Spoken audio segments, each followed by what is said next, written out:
টিউটোপিয়া নিয়ে এলো ডিজিটাল সহায়িকা, যেখানে থাকছে প্রত্যেকটি বিষয়ের সব অধ্যায়ের সব প্রশ্ন আর তার উত্তর সহ বিশ্লেষণ, যা পড়লে পরীক্ষার প্রিপারেশনের জন্য আর দরকার পড়বে না কোনো সহায়িকার, কোনো সহায়তার। তাই মানে বইয়ের আর কোনো মানে নেই। টিউটোপিয়ার ডিজিটাল সহায়িকা পেতে লক্ষ্য রাখো টিউটোপিয়া লার্নিং অ্যাপের ইউটিউব চ্যানেলে। হ্যালো বন্ধুরা, টিউটোপিয়ার লার্নিং অ্যাপের ইউটিউব চ্যানেলে তোমাদের সবাইকে স্বাগত জানাই। আমি সর্বাণী ম্যাম থাকছি তোমাদের সাথে জীবন বিজ্ঞানের এক গুরুত্বপূর্ণ অধ্যায়ের প্রশ্ন উত্তরের ভিডিও নিয়ে। কী সেই অধ্যায়? অধ্যায়টি হলো জৈবনিক প্রক্রিয়া। তোমাদের সুবিধার জন্য এই অধ্যায়টিকে আমি কতগুলি অংশে ভাগ করেছি। আজকে যে অংশের প্রশ্ন উত্তর নিয়ে এই ভিডিওয়ে আলোচনা করব সেটা হলো বিভিন্ন প্রাণীর শ্বাসঙ্গ ও শ্বসন কৌশল। পরীক্ষায় সম্ভাব্য সমস্ত রকমের প্রশ্ন নিয়ে এই ভিডিওয়ে আমি আলোচনা করব। এর বাইরে না কোনো প্রশ্ন পরীক্ষায় আসবে, না আলাদা করে তোমাদের কোনো কিছু পড়ার দরকার পড়বে। তাহলে কি আমরা বলতেই পারি মানে বইয়ে আর কোনো মানে নেই, দরকার নেই কোনো সহায়িকা বইয়ের সহায়তার। পরীক্ষার প্রস্তুতির জন্য টিউটোপিয়ার এই ভিডিওগুলোই তোমাদের জন্য কিন্তু যথেষ্ট হবে। আমি ধরে নিচ্ছি তোমাদের হয়তো এই অধ্যায়টা বিদ্যালয়ে কিংবা গৃহশিক্ষকের কাছে কিংবা হয়তো বাড়িতে নিজেরা পড়ে ফেলেছো। আর যদি না পড়ে থাকো, চিন্তার কোনো কারণ নেই। টিউটোপিয়ার লার্নিং অ্যাপ থেকে এই অধ্যায়ের ভিডিওগুলোকে ভালো করে দেখে নাও। সেখানে খুব সুন্দর সহজ সরল ভাষায় এই অধ্যায়ের পুরো কনসেপ্টটাকে বোঝানো আছে। আরেকটা বিষয় হলো যে এই অধ্যায়টাকে খুব সুন্দর করে অ্যানিমেশন গ্রাফিক্সের মাধ্যমে বোঝানো আছে, যেটা তোমরা একবার দেখে নিলেই তোমাদের পুরো অধ্যায়ের কনসেপ্ট কিন্তু ক্লিয়ার হয়ে যাবে। তবে আমি বলবো আগে এই অধ্যায়ের কনসেপ্টটাকে ক্লিয়ার করে নাও, তারপরে আমার এই প্রশ্ন উত্তরের ভিডিওটাকে দেখো, তাহলে কিন্তু তোমাদেরই বুঝতে সুবিধা হবে। তাহলে আমি ধরে নিচ্ছি তোমাদের এই অধ্যায়টা বাড়িতে পড়া। তাহলে চলো এবার দেখে নিই এই অধ্যায় থেকে পরীক্ষাতে কীরকম ধরনের প্রশ্ন আসতে পারে। প্রথম দেখে নিই, দেখো বহু বিকল্প ভিত্তিক প্রশ্নাবলী মানে মাল্টিপল চয়েস টাইপের কোশ্চেন। প্রত্যেকটা কোশ্চেনের 4টে করে অপশান থাকবে, তার মধ্যে থেকে যেটা সঠিক সেটাকে নির্বাচন করে লিখতে হবে। এটার মার্কস হচ্ছে 1 মার্কস। নেক্সট থাকছে অতি সংক্ষিপ্ত প্রশ্নাবলী বা very short answer type question VSAQ। এর নাম্বারও কিন্তু 1 মার্কসের হয়। এর মধ্যে যেমন ধরো দেখবে শূন্যস্থান পূরণ করো, সত্য অথবা মিথ্যা নির্বাচন করো, বেমানান বা বিশ্বদিশ লেখো, সম্পর্ক নির্ণয় করো, দু একটি শব্দে বা বাক্যে উত্তর দাও, এরকম ধরনের প্রশ্ন পাবে। আর কি আছে? সংক্ষিপ্ত প্রশ্নাবলী SAQ, মানে আরেকটু ব্রড ধরনের কোশ্চেন, যেটা 2 নম্বর বা 3 নম্বরের হয়ে থাকে। আর কি আছে? আর আছে দীর্ঘ উত্তর ভিত্তিক প্রশ্নাবলী বা LAQ।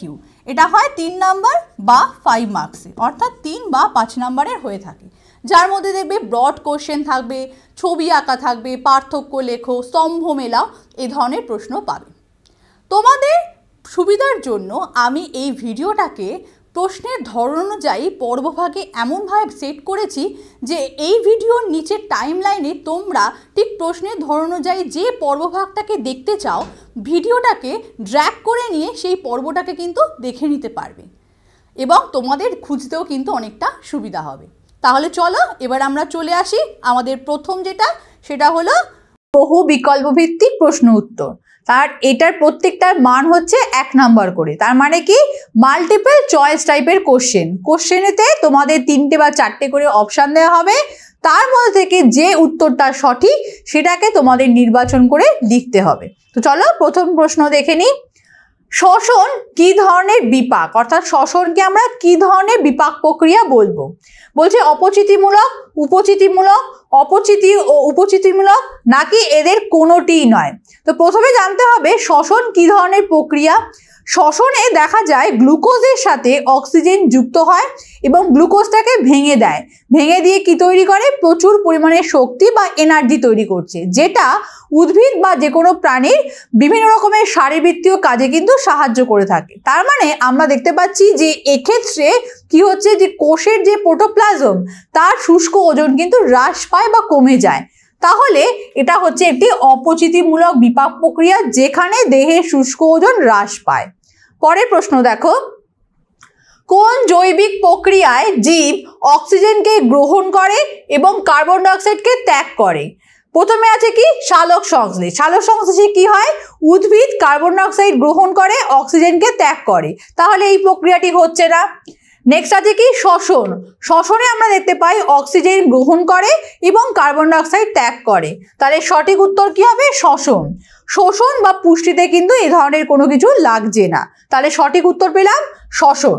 পরের প্রশ্ন দেখো, কোনটি শ্বাস অঙ্গের বৈশিষ্ট্য নয়, অর্থাৎ এই যে বৈশিষ্ট্যগুলো দেওয়া আছে তার মধ্যে কোনটা শ্বাস অঙ্গের বৈশিষ্ট্য হবে না। কি বলেছে দেখো, পরিবেশের সাথে নিবিড় যোগাযোগ, শুষ্ক শ্বাসতল, উচ্চ রক্ত প্রবাহ নাকি পাতলা পর্দার মতন গঠন। তাহলে সঠিক উত্তর কি হবে, শুষ্ক শ্বাসতল, যেটা শ্বাস অঙ্গের বৈশিষ্ট্য নয়। নেক্সট প্রশ্ন দেখব, উদ্ভিদের প্রধান শ্বাস স্থান, অর্থাৎ উদ্ভিদের প্রধান শ্বাস অঙ্গ বা কোন স্থান থেকে শ্বসন সম্পন্ন হয় সেটা কি হবে, পাতার পত্ররন্ধ্র, কাণ্ডে, মূলে না সব সজীব কোষে। কোথায় হয়, শ্বাসস্থান হচ্ছে পাতার পত্ররন্ধ্র, যেখানের মাধ্যমে দেখা যায় যে উদ্ভিদ কি করে কার্বন ডাই অক্সাইড বা অক্সিজেন গ্যাসের আদান প্রদান করতে পারে। পরের প্রশ্ন দেখো, উদ্ভিদের কোন অঙ্গাণু কার্বন ডাই অক্সাইডকে শোষণ করে এবং কোন অঙ্গাণু অক্সিজেনকে বর্জন করে। তাহলে কোন অঙ্গাণু জানতে চেয়েছে, এখানে কি কি আছে দেখো, ক্লোরোপ্লাস্ট, মাইটোকন্ড্রিয়া, গলগি বডি এবং স্টোমাটা। তাহলে আমরা দেখতে পাচ্ছি অঙ্গাণু হিসাবে স্টোমাটা হচ্ছে না, তাহলে ক্লোরোপ্লাস্ট, মাইটোকন্ড্রিয়া, গলগি বডি এই তিনটির মধ্যে কোনটা হবে। দেখো বলছে কার্বন ডাই অক্সাইড গ্যাস শোষণ করে। কার্বন ডাই অক্সাইড উদ্ভিদ কখন শোষণ করে, সালোক সংশ্লেষ প্রক্রিয়ায়। আর সালোক সংশ্লেষ প্রক্রিয়ার সঙ্গে কোন অঙ্গাণু জড়িত, ক্লোরোফিল বা ক্লোরোপ্লাস্ট। তাহলে সঠিক উত্তর কি হচ্ছে, ক্লোরোপ্লাস্ট। পরের প্রশ্ন দেখো, শ্বাসমূল দেখা যায়, শ্বাসমূল কোথায় দেখা যায়। বলছে পদ্মে, সুন্দরীতে, ধানে নাকি ফণি মনসায়। তাহলে শ্বাসমূল আমরা কোথায় পাই, ম্যানগ্রোভ জাতীয় অরণ্যে। তাহলে উদাহরণ কি হবে, সুন্দরীতে। পরের প্রশ্ন দেখো, দেহতল শ্বাস অঙ্গরূপে কাজ করে। তাহলে কোন, এখানে চারটে প্রাণীর নাম দিয়েছে, কোন প্রাণীতে শ্বাস অঙ্গরূপে দেহতল কাজ করে। কি কি আছে দেখো অপশানে, হাইড্রা, পতঙ্গ, সমুদ্র শসা আর মাছ। তাহলে কার হবে, হাইড্রা। পরের প্রশ্ন দেখো, পতঙ্গের দেহে সর্বাধিক শ্বাস ছিদ্রের সংখ্যা, অর্থাৎ পতঙ্গের দেহে যে শ্বাস ছিদ্র থাকে তার সর্বাধিক সংখ্যা কত হতে পারে, 4 জোড়া, 6 জোড়া, 8 জোড়া, 10 জোড়া। সব থেকে বেশি হতে পারে কিন্তু 10 জোড়া, মানে 20টা। পরের প্রশ্ন দেখো, নিচের কোন প্রাণীর প্রধান শ্বাস অঙ্গ ত্বক, অর্থাৎ ত্বকের মাধ্যমে কে শ্বাস প্রশ্বাস বা শ্বসন কার্য সম্পন্ন করে, আরশোলা, চিংড়ি, কেঁচো না মাকড়সা। তাহলে কি হবে, দেখো এখানে উত্তর হবে কেঁচো। তাহলে কেঁচো হলো এমন একটা প্রাণী যার শ্বাস অঙ্গ হলো ত্বক। পরের প্রশ্ন দেখো, আরশোলার শ্বাস অঙ্গ হলো, আরশোলার শ্বাস অঙ্গ কোনটা, ফুলকা, ত্বক, ফুসফুস নাকি ট্রাকিয়া। আরশোলা কি পতঙ্গ শ্রেণীর, তাহলে তাদের শ্বাস অঙ্গ কি, ট্রাকিয়া। তাহলে সঠিক উত্তর কি হচ্ছে, ট্রাকিয়া। পরের প্রশ্ন দেখো, বইফুলকা বা বুকগিল দেখা যায় ড্যাশ প্রাণীতে। বইফুলকা বা বুকগিল কোথায় দেখা যায়, বলছে বিছে, রাজকাঁকড়া, মাকড়সা নাকি শামুক। আমরা দেখতে পাই রাজকাঁকড়াতে কিন্তু বুকগিল বা বইফুলকা দেখতে পাই। পরের প্রশ্ন দেখো, বহিঃফুলকা দেখা যায়, অর্থাৎ ফুলকাটাকে বাইরে থেকে দেখা যায় কোন প্রাণীতে, ব্যাঙাচি, মাছ, ব্যাঙে নাকি কোনোটি নয়। তাহলে বহিঃফুলকা আমরা দেখতে পাই ব্যাঙাচিতে। তাহলে সঠিক উত্তর কি হচ্ছে, অপশান এ। পরের প্রশ্ন দেখো, জলজ পরিবেশের উপযোগী শ্বাস অঙ্গ হলো, অর্থাৎ জলের মধ্যে যারা থাকে যে সকল প্রাণীরা তাদের শ্বাস অঙ্গ কি হতে পারে, ফুলকা, ফুসফুস, শ্বাসনালী নাকি বই ফুসফুস। কি হবে, ফুলকা, যার সাহায্যে ওরা জলের মধ্যে শ্বাস প্রশ্বাস নিতে পারে। পরের প্রশ্ন দেখো, মানুষের শ্বাস অঙ্গের নাম, মানুষ কিসের সাহায্যে শ্বাস প্রশ্বাস নেয়, ফুলকা, ফুসফুস, বুকগিল না ট্রাকিয়া। আমরা সবাই জানি স্তন্যপায়ী প্রাণী মানুষ ফুসফুসের সাহায্যে শ্বাস প্রশ্বাস নিয়ে থাকে। পরের প্রশ্ন দেখো, নলাকার অতিরিক্ত শ্বাসযন্ত্র দেখা যায়, অর্থাৎ যাদের শ্বাসযন্ত্রটা নলের মতন, কাদের দেখা যায়, শিঙি মাছ, মাগুর মাছ, কই মাছ নাকি রুই মাছ। আমরা কাদের দেখতে পাই, শিঙি মাছের ক্ষেত্রে দেখা যায় নলাকার অতিরিক্ত শ্বাসযন্ত্র। পরের প্রশ্ন দেখো, শ্বাসবৃক্ষ দেখা যায় যে মাছের দেহে, অর্থাৎ কোন মাছের দেহে শ্বাসবৃক্ষ দেখা যায়? কই, শিঙি, মাগুর নাকি রুই? সঠিক উত্তর হবে মাগুর মাছে। পরের প্রশ্ন দেখো, ফুসফুসের গঠনগত একক কি? ফুসফুসের গঠনগত একক প্লুরা, ব্রঙ্কাস, অ্যালভিওলাস নাকি ফুলকা? সঠিক উত্তর হবে অ্যালভিওলাস। অ্যালভিওলাসকে আমরা কি বলি? ফুসফুসের গঠনগত ও কার্যগত একক। পরের প্রশ্ন দেখো, মানুষের বাম ফুসফুসের খণ্ডকের সংখ্যা, অর্থাৎ মানুষের বাঁ দিকে যে ফুসফুস আছে তাতে খণ্ডকের সংখ্যা কত? 2, 3, 1 নাকি 4? সঠিক উত্তর হবে 2, অর্থাৎ দুটো খণ্ডকযুক্ত বাঁ দিকের ফুসফুস থাকে মানুষের ক্ষেত্রে। পরের প্রশ্ন দেখো, ফুসফুসীয় ধমনীর বিস্তার হলো, অর্থাৎ ফুসফুসীয় ধমনী কোথা থেকে কোন পর্যন্ত থাকে? বলছে বাম নিলয় থেকে ফুসফুসে, ডান নিলয় থেকে ফুসফুসে, ফুসফুস থেকে বাম অলিন্দে নাকি ফুসফুস থেকে ডান অলিন্দে? সঠিক উত্তর হবে ডান নিলয় থেকে ফুসফুসে। পরের প্রশ্ন দেখো, গ্লটিসের তরুণাস্থি নির্মিত ঢাকনাকে কি বলা হয়? গলবিল, এপিগ্লটিস, ফ্যারিংস নাকি ল্যারিংস? তাহলে তরুণাস্থি নির্মিত ঢাকনাকে আমরা কি বলবো? এপিগ্লটিস। তাহলে সঠিক উত্তর কি হবে? Option B. পরের প্রশ্ন দেখো, প্রশ্বাস ক্রিয়াতে বহিস্থ ইন্টারকস্টাল পেশি প্রসারিত হয়, শ্লথ হয়, সংকুচিত হয় নাকি কোনোই পরিবর্তন হয় না? তাহলে কি হচ্ছে? প্রশ্বাস প্রক্রিয়া যখন ঘটে তখন বহিস্থ ইন্টারকস্টাল পেশি কিন্তু সংকুচিত হয়ে যায়। তাহলে সঠিক উত্তর হচ্ছে অপশন সি।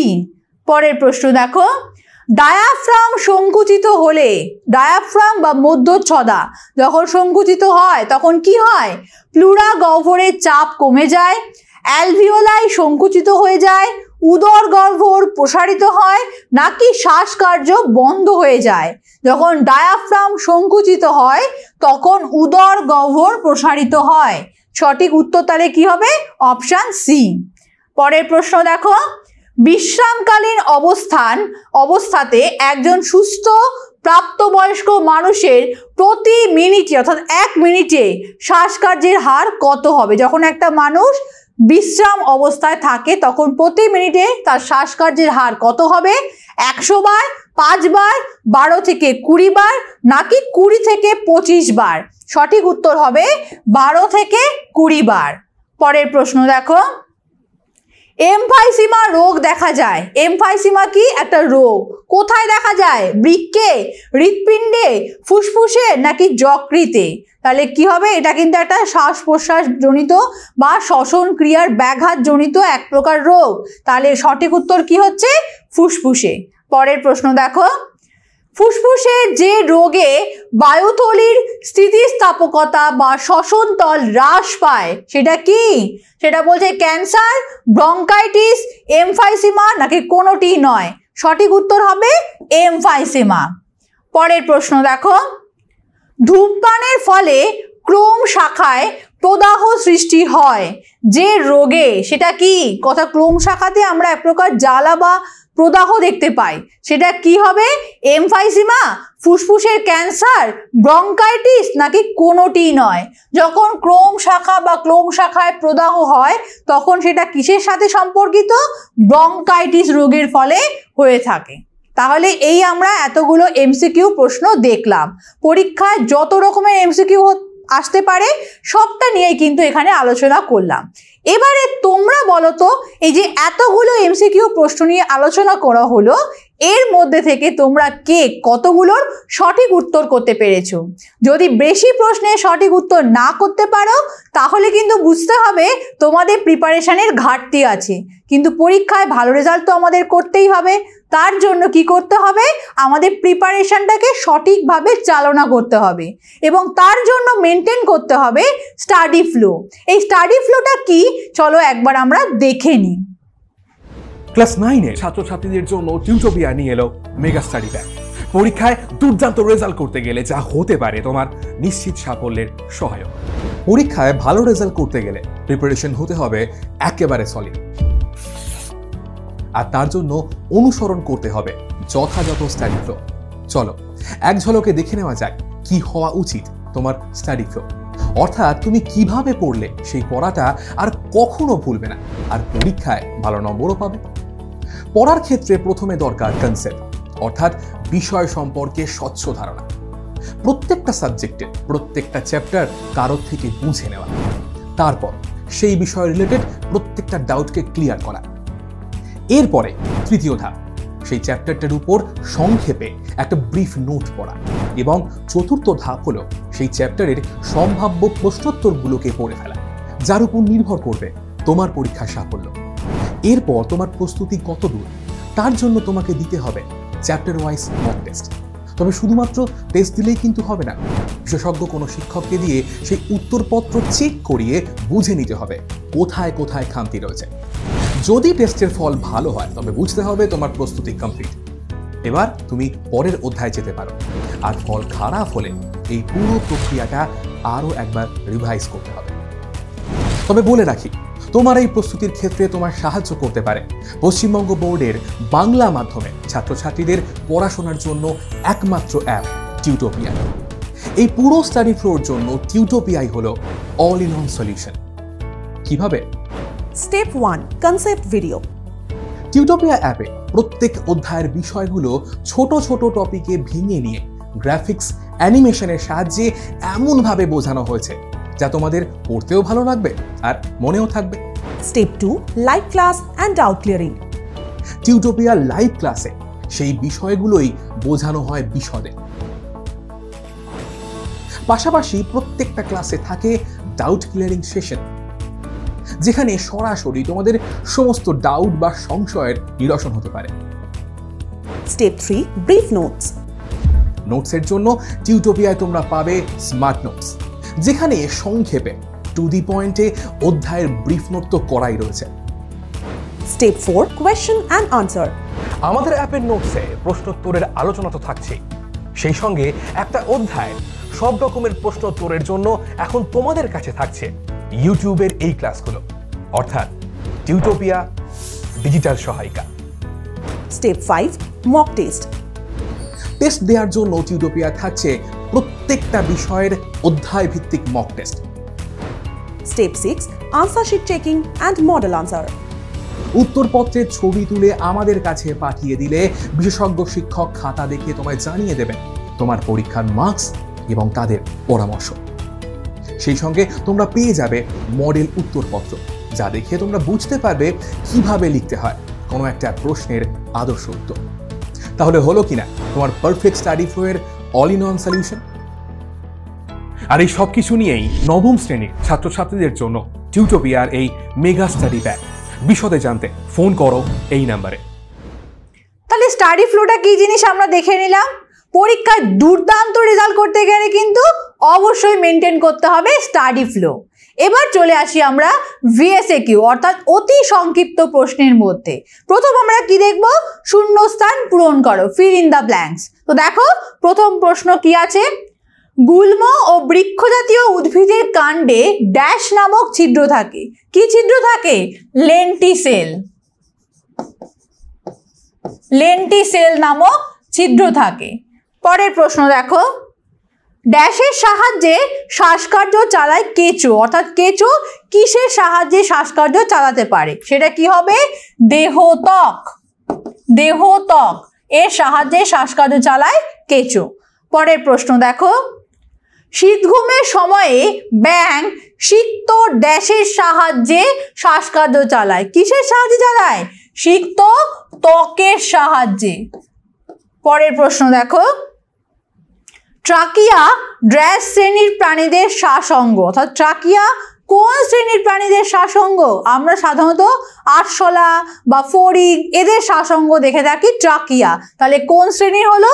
পতঙ্গ শ্রেণীর। পতঙ্গ শ্রেণীর শ্বাসঅঙ্গ হলো ট্রাকিয়া। পরের প্রশ্ন দেখো, চিংড়ির শ্বাসঅঙ্গ হলো ড্যাশ। চিংড়ির শ্বাসঅঙ্গের নাম কি? বইফুলকা। বইফুলকা বা বলতে পারি বুকগিল। পরের প্রশ্ন দেখো, ফুসফুসের আবরণকে ড্যাশ বলে। ফুসফুসের আবরণকে আমরা কি বলবো? ফুসফুসের আবরণকে আমরা বলবো প্লুরা। নেক্সট প্রশ্ন দেখো, ড্যাশকে অ্যাডামের আপেল বলে। কাকে বলে অ্যাডামের আপেল? ল্যারিংসকে।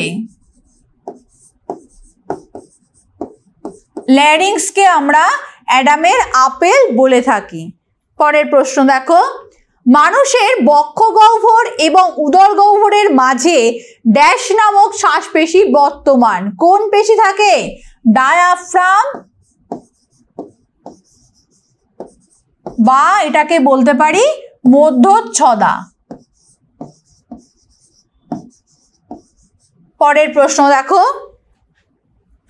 ফুসফুসে ড্যাশ ধমনী প্রবেশ করে। তাহলে ফুসফুসে কি ধরনের ধমনী প্রবেশ করে? সেটা হলো ফুসফুসীয় ধমনী।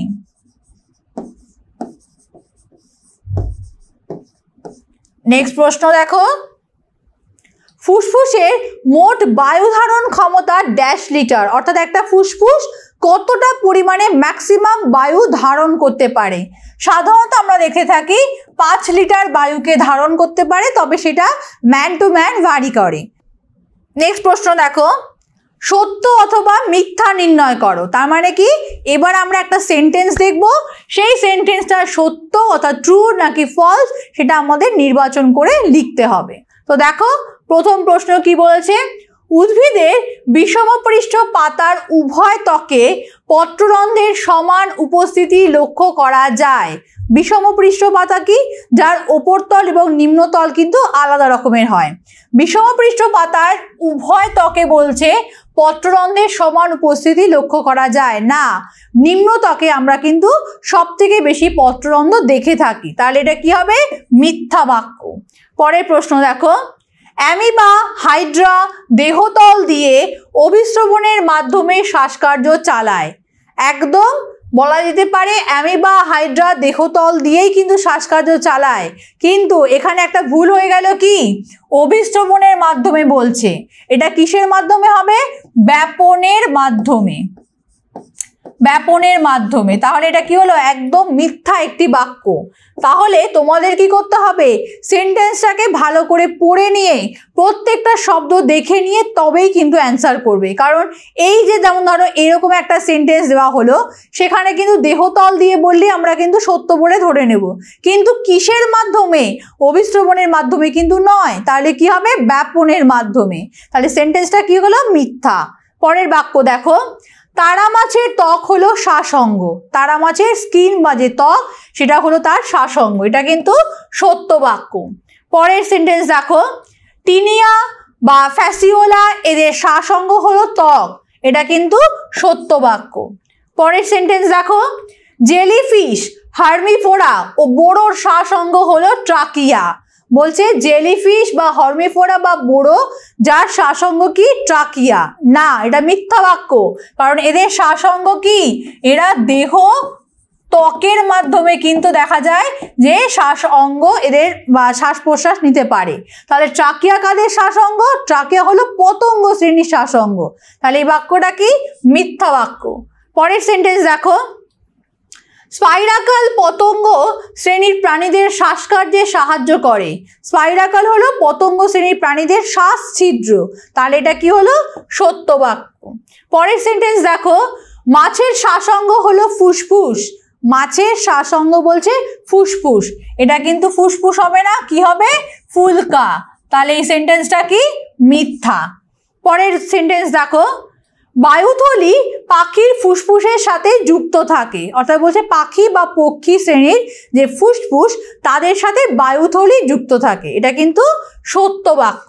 পরের সেন্টেন্স দেখো, গোলাপ ফুলের মতো অতিরিক্ত শ্বাসঅঙ্গ কই মাছে দেখা যায়। অর্থাৎ কই মাছের যে শ্বাসঅঙ্গ সেখানে আমরা গোলাপ ফুলের মতন কিছু অতিরিক্ত শ্বাসঅঙ্গ দেখতে পাই। এটা কিন্তু সত্য বাক্য। পরের সেন্টেন্স দেখো, ডান ফুসফুস 2টি লতিযুক্ত এবং বাম ফুসফুস 3টি লতিযুক্ত হয়। এটা কিন্তু মিথ্যা বাক্য। কেন? ডান ফুসফুসে আমরা 3টি লতি দেখতে পাই আর বাম ফুসফুসে আমরা 2টি লতি দেখতে পাই। তাহলে এটা কি হলো?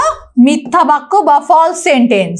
পরের প্রশ্ন দেখো, মানব ট্রাকিয়া বা শ্বাসনালীকে উইন্ড পাইপ বলা হয়, এটা কিন্তু সত্য বাক্য। পরের সেন্টেন্স দেখো, গ্লটিস নামক ছিদ্রপথে গলবিল ষড়যন্ত্রের সাথে যুক্ত থাকে, এটা কিন্তু সত্য বাক্য। পরের সেন্টেন্স দেখো, মানুষের পাঁজরের অস্থির সংখ্যা 10 জোড়া, মানুষের পাঁজরে অস্থির সংখ্যা হচ্ছে 12 জোড়া, তাহলে এটা কি? এটা কিন্তু মিথ্যা একটি বাক্য।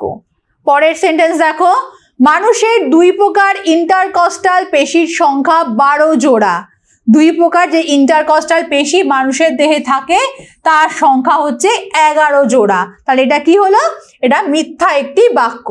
পরের সেন্টেন্স দেখো, একটি শ্বাসপেশির নাম হলো ইন্টারকস্টাল পেশি, এটা কিন্তু সত্য বাক্য। পরের সেন্টেন্স দেখো, মধ্যচ্ছদা এক প্রকার পেশি, মধ্যচ্ছদা বা ডায়াফ্রামকে এক প্রকার আমরা পেশি বলে থাকি, তাহলে এটা কি হলো? সত্য বাক্য। নেক্সট সেন্টেন্স দেখো, শ্বাস ব্যায়াম করলে ফুসফুসের বায়ু ধারকত্ব কমে যায়, একদম মিথ্যা। কেন? শ্বাস ব্যায়াম যদি করো তাহলে ফুসফুসের বায়ু ধারকত্ব কিন্তু বেড়ে যাবে, তাহলে এটা কি হবে? বেড়ে যায়। নেক্সট দেখো, বিশ্বদিশ শব্দটি বেছে লেখো, তার মানে কি? অনেকগুলো শব্দ দেওয়া আছে, তার মধ্যে থেকে যে শব্দটা বেমানান বা বিশ্বদিশ বলে মনে হচ্ছে সেটাকে আমাদের খুঁজে লিখতে হবে। তো ফার্স্ট দেখো কি বলছে, লেন্টিসেল, শ্বাসমূল, শ্বাসপুষ্প, পত্ররন্ধ্র, এর মধ্যে শ্বাসপুষ্প হবে বিশ্বদিশ শব্দ বা বেমানান শব্দ। কেন?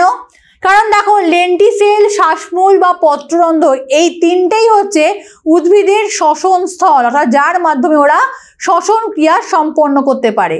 আর শ্বাসপুষ্প হলো প্রাণীদের শ্বাসঙ্গ, তাহলে এটা হলো বেমানান। নেক্সট দেখো, শ্বাসনালী, টিনিডিয়া, ফুলকা, হস্টোরিয়া। তো দেখো, শ্বাসনালী, টিনিডিয়া, ফুলকা এই তিনটেই হলো প্রাণীদের শ্বাসঙ্গ, আর হস্টোরিয়া হলো উদ্ভিদের চোষক অঙ্গ, উদ্ভিদের চোষক অঙ্গ। তাহলে এটা কি পেলাম আমরা? বেমানান শব্দ বা বিশ্বদিশ শব্দ। পরের সেন্টেন্স দেখো, ফুসফুস, ট্রাকিয়া, বুকগিল, সবুজ গ্রন্থি। দেখো, ফুসফুস, ট্রাকিয়া, বুকগিল এই তিনটেই হলো প্রাণীদের শ্বাসঙ্গ, আর সবুজ গ্রন্থি হলো চিংড়ির রেচন অঙ্গ। তাহলে বাকিগুলো পেলাম শ্বাসঙ্গ, এটা হলো চিংড়ির রেচন অঙ্গ, তাহলে এটা কি পেলাম? বেমানান শব্দ। পরেরটা দেখো, ল্যারিংস, স্পাইরাকল, ব্রঙ্কিয়ল। দেখো, ল্যারিংস বা ব্রঙ্কিয়ল হলো শ্বাস অঙ্গ, আর স্পাইরাকলটা কি? স্পাইরাকল হলো পতঙ্গের শ্বাস ছিদ্র।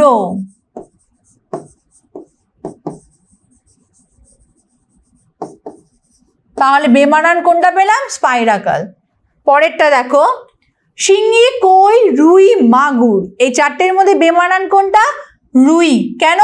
শিঙি মাছ, কই মাছ, মাগুর মাছ এই তিনটেতেই কিন্তু আমরা অতিরিক্ত শ্বাসঙ্গ দেখতে পাই, যেটা রুই মাছের ক্ষেত্রে কিন্তু আমরা দেখতে পাই না, তাহলে বেমানান হলো রুই। নেক্সট দেখো, শ্বাসপুষ্প, শ্বাসনল, শ্বাসবৃক্ক এবং ফুলকা এর মধ্যে বেমানান কোনটা? ফুলকা। কেন? কারণ শ্বাসপুষ্প, শ্বাসনল, শ্বাসবৃক্ক এই তিনটেই হলো মাছেদের অতিরিক্ত শ্বাসঙ্গ, তাই এই তিনটে বাদে ফুলকা হলো বেমানান শব্দ। পরেরটা দেখো, বহিস্থ ইন্টারকস্টাল পেশি, ডায়াফ্রাম, বাইসেপস, অন্তস্থ ইন্টারকস্টাল পেশি এই চারটের মধ্যে বেমানান কোনটা? বাইসেপস। কেন না? বাকিগুলো হলো আমরা দেখতে পাচ্ছি শ্বসন ক্রিয়ার জন্য সম্পন্ন, বা বলা যেতে পারে শ্বসন ক্রিয়াতে যে পেশিগুলো কাজ করে থাকে তারা হলো ইন্টারকস্টাল পেশি, ডায়াফ্রাম এবং অন্তস্থ ইন্টারকস্টাল পেশি। আর বাইসেপস কিন্তু হলো এক প্রকার পেশি যেটা শ্বসনের সাথে সম্পর্কিত নয়। পরেরটা দেখো, হৃদবাহ ব্যায়াম চর্চা, প্রাণায়াম, যোগাসন, ডায়াবেটিস। তাহলে কোনটা বেমানান? ডায়াবেটিস। কেন? ডায়াবেটিস হলো মানুষের বিপাকজনিত এক প্রকার গোলযোগ বা সমস্যার ফলে উদ্ভূত এক প্রকার রোগ, আর বাকি তিনটে হলো সুস্থ শরীর রাখার জন্য যেগুলো দরকার, সেগুলো হলো হৃদবাহ, ব্যায়াম চর্চা, প্রাণায়াম, যোগাসন। পরেরটা দেখো, এমফাইসিমা, ফুসফুসের ক্যান্সার, শ্বাস ব্যায়াম, ব্রঙ্কাইটিস। তাহলে দেখো এমফাইসিমা কি? শ্বসনতন্ত্রের বা শ্বাসতন্ত্রের গোলযোগের ফলে সৃষ্ট রোগ, ফুসফুসের ক্যান্সারও তাই, ব্রঙ্কাইটিসও তাই। তাহলে আলাদা কোনটা? শ্বাস ব্যায়াম, যেটা দেহকে সুস্থ রাখার জন্য আমরা করে থাকি। পরেরটা দেখো, সিক্ত শ্বসনতল, বিস্তৃত শ্বসনতল, উচ্চ রক্ত প্রবাহ সমন্বিত পৃষ্ঠতল এবং শ্বাস অঙ্গের বৈশিষ্ট্য। বেমানান কোনটা? শ্বাস অঙ্গের বৈশিষ্ট্য, কারণ এই বাকি যে তিনটে পয়েন্ট আমরা দেখলাম এগুলো হচ্ছে শ্বসনতন্ত্রের বৈশিষ্ট্য। তাহলে বেমানান কোনটা? শ্বসন অঙ্গের বৈশিষ্ট্য। পরেরটা দেখো, পত্ররন্ধ্র, উদ্ভিদের শ্বাসস্থান, শ্বাসমূল, লেন্টিসেল। বেমানান কোনটা? উদ্ভিদের শ্বাসস্থান, কারণ লেন্টিসেল বলো, শ্বাসমূল বলো বা পত্ররন্ধ্র হলো, এগুলোর মাধ্যমে উদ্ভিদ শ্বসন ক্রিয়া সম্পন্ন করে। তার মানে উদ্ভিদের শ্বাসস্থানের উদাহরণ ওগুলো। পরেরটা দেখো, আরশোলা, প্রজাপতি, ফড়িং, শ্বাসনালী। তাহলে কোনটা বেমানান? শ্বাসনালী, কারণ আরশোলা, প্রজাপতি, ফড়িং এরা হলো কি? এক একটা প্রাণী, আর শ্বাসনালী হলো শ্বসন অঙ্গ। পরেরটা দেখো, শ্বাসনল, অতিরিক্ত শ্বাস অঙ্গ, মাগুর মাছ, জলাশয় পরিবর্তন। তাহলে বেমানান কোনটা? অতিরিক্ত শ্বাস অঙ্গ। তাহলে অতিরিক্ত শ্বাস অঙ্গের মধ্যে আমরা দেখতে পাচ্ছি শ্বাসনল, মাগুর মাছে অতিরিক্ত শ্বাস অঙ্গ দেখা যায়, জলাশয় পরিবর্তনের সাথে অতিরিক্ত শ্বাস অঙ্গের কিন্তু পরিবর্তন ঘটে। তাহলে বেমানান কোনটা পেলাম? অতিরিক্ত শ্বাস অঙ্গ। পরেরটা দেখো, শ্বাস পুষ্প, অতিরিক্ত শ্বাস অঙ্গ, শ্বাস বৃক্ষ, শ্বাসনল। তাহলে বেমানান কোনটা হবে? অতিরিক্ত শ্বাস অঙ্গ। কেন? তার উদাহরণ হলো শ্বাস পুষ্প, শ্বাস বৃক্ষ, শ্বাসনল। তাহলে অতিরিক্ত শ্বাস অঙ্গ আলাদা বা বেমানান শব্দ। পরেরটা দেখো, প্লুরা, ফুসফুস, প্লুরা কমা ফুসফুস, আন্তঃপ্লুরা তরল, অ্যালভিওলাস। তাহলে পার্থক্য কোনটা বা বেমানান কোনটা? ফুসফুস, কারণ ফুসফুসের মধ্যে আমরা প্লুরা, আন্তঃপ্লুরা তরল, অ্যালভিওলাস এগুলোকে দেখে থাকি। পরেরটা দেখো, ফুসফুস, ট্রাকিয়া, ব্রঙ্কিয়ল, শ্বাসতন্ত্র। বেমানান বা বিসদৃশ কোনটা? শ্বাসতন্ত্র, কারণ শ্বাসতন্ত্রের মধ্যে আমরা ফুসফুস, ট্রাকিয়া, ব্রঙ্কিয়ল এই অঙ্গগুলোকে দেখে থাকি। পরেরটা দেখো, শ্বাস কৌশল, ইন্টারকস্টাল পেশি, মধ্যচ্ছদা, নিঃশ্বাস ও প্রশ্বাস। তাহলে আলাদা কোনটা হবে? শ্বাস কৌশল, কারণ শ্বাস কৌশলের জন্যেই আমরা ইন্টারকস্টাল পেশিকে দেখে থাকি, মধ্যচ্ছদাকে মধ্যচ্ছদার সাহায্যে শ্বাস কৌশল হয়ে থাকে এবং নিঃশ্বাস প্রশ্বাস নিয়ে থাকি। তাহলে বেমানান কোনটা পেলাম? শ্বাস কৌশল। নেক্সট দেখো, এবার আমরা চলে আসি অতি সংক্ষিপ্ত প্রশ্ন উত্তর, অর্থাৎ দুই একটি বাক্যে উত্তর দাও। তো দেখো প্রথম কি বলেছে, শ্বসনের মূল উদ্দেশ্য কি? শ্বসনের মূল উদ্দেশ্য কি হবে? শ্বসনে কি হচ্ছে দেখো, গ্লুকোজ অক্সিজেনের সাথে যুক্ত হয়ে ভেঙে যায় এবং শক্তি বা এনার্জি তৈরি করে। এই যে গ্লুকোজ, এটা আমরা কোথা থেকে পাই? উদ্ভিদ সালোক সংশ্লেষ প্রক্রিয়ায় এই গ্লুকোজ তৈরি করছে। এবারে দেখা যায় যখন সালোক সংশ্লেষ প্রক্রিয়া সম্পন্ন হয় তখন এই গ্লুকোজের মধ্যে কি থাকে? সৌরশক্তি স্থৈতিক শক্তিরূপে কিন্তু আবদ্ধ থাকে।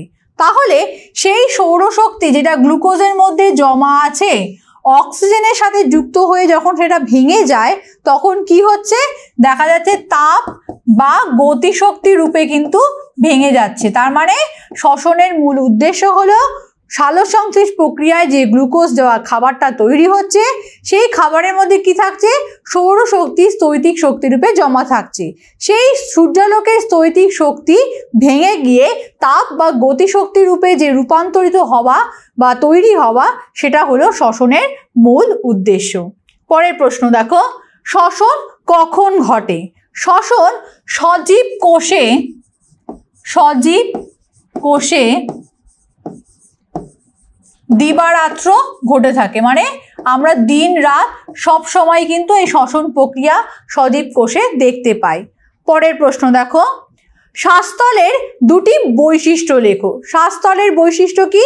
একটা হলো আমরা দেখতে পাই যে বিস্তৃত শ্বাসতল দরকার, বিস্তৃত শ্বাসতল দরকার। আর দ্বিতীয়ত হচ্ছে রক্তবাহপূর্ণ শ্বাসতল দরকার হয়। তাহলে শ্বাসতলের আমরা বৈশিষ্ট্য কি পেলাম? এটা প্রথম কথা হচ্ছে ব্রড বা বিস্তৃত হতে হবে, আর হচ্ছে রক্তবাহপূর্ণ হতে হবে। পরের প্রশ্ন দেখো, গাছের কোন বিক্রিয়ায় বায়ুমণ্ডলের কার্বন ডাইঅক্সাইডের ঘাটতি এবং গাছের কোন বিক্রিয়ায় এটা পূরণ হয়? প্রথম কথা হচ্ছে কার্বন ডাইঅক্সাইড বা CO2 এর ঘাটতি হয় কোন প্রক্রিয়ায়? সালোক সংশ্লেষে। কেন? কারণ সালোক সংশ্লেষ প্রক্রিয়ায় দেখা যায় উদ্ভিদ কার্বন ডাইঅক্সাইড গ্রহণ করে, তার মানে কি বাতাসের বায়ুমণ্ডল থেকে কার্বন ডাইঅক্সাইড গ্যাস কমে যায়। আবার শ্বসন প্রক্রিয়ায় দেখা যায় যে প্রচুর পরিমাণে কার্বন ডাইঅক্সাইড গ্যাস উৎপন্ন হয়, যেটা উদ্ভিদ বাইরে বার করে দেয় এবং বাতাসে মিশে যায়। আচ্ছা, এবারে আমরা দেখে থাকি পরের যে প্রশ্ন, সেটা দেখি। উদ্ভিদের শ্বাসঅঙ্গের নাম লেখো। উদ্ভিদের শ্বাসঅঙ্গ কি কি? আমরা দেখতে পাচ্ছি যে পত্ররন্ধ্রের মাধ্যমে হয়ে থাকে।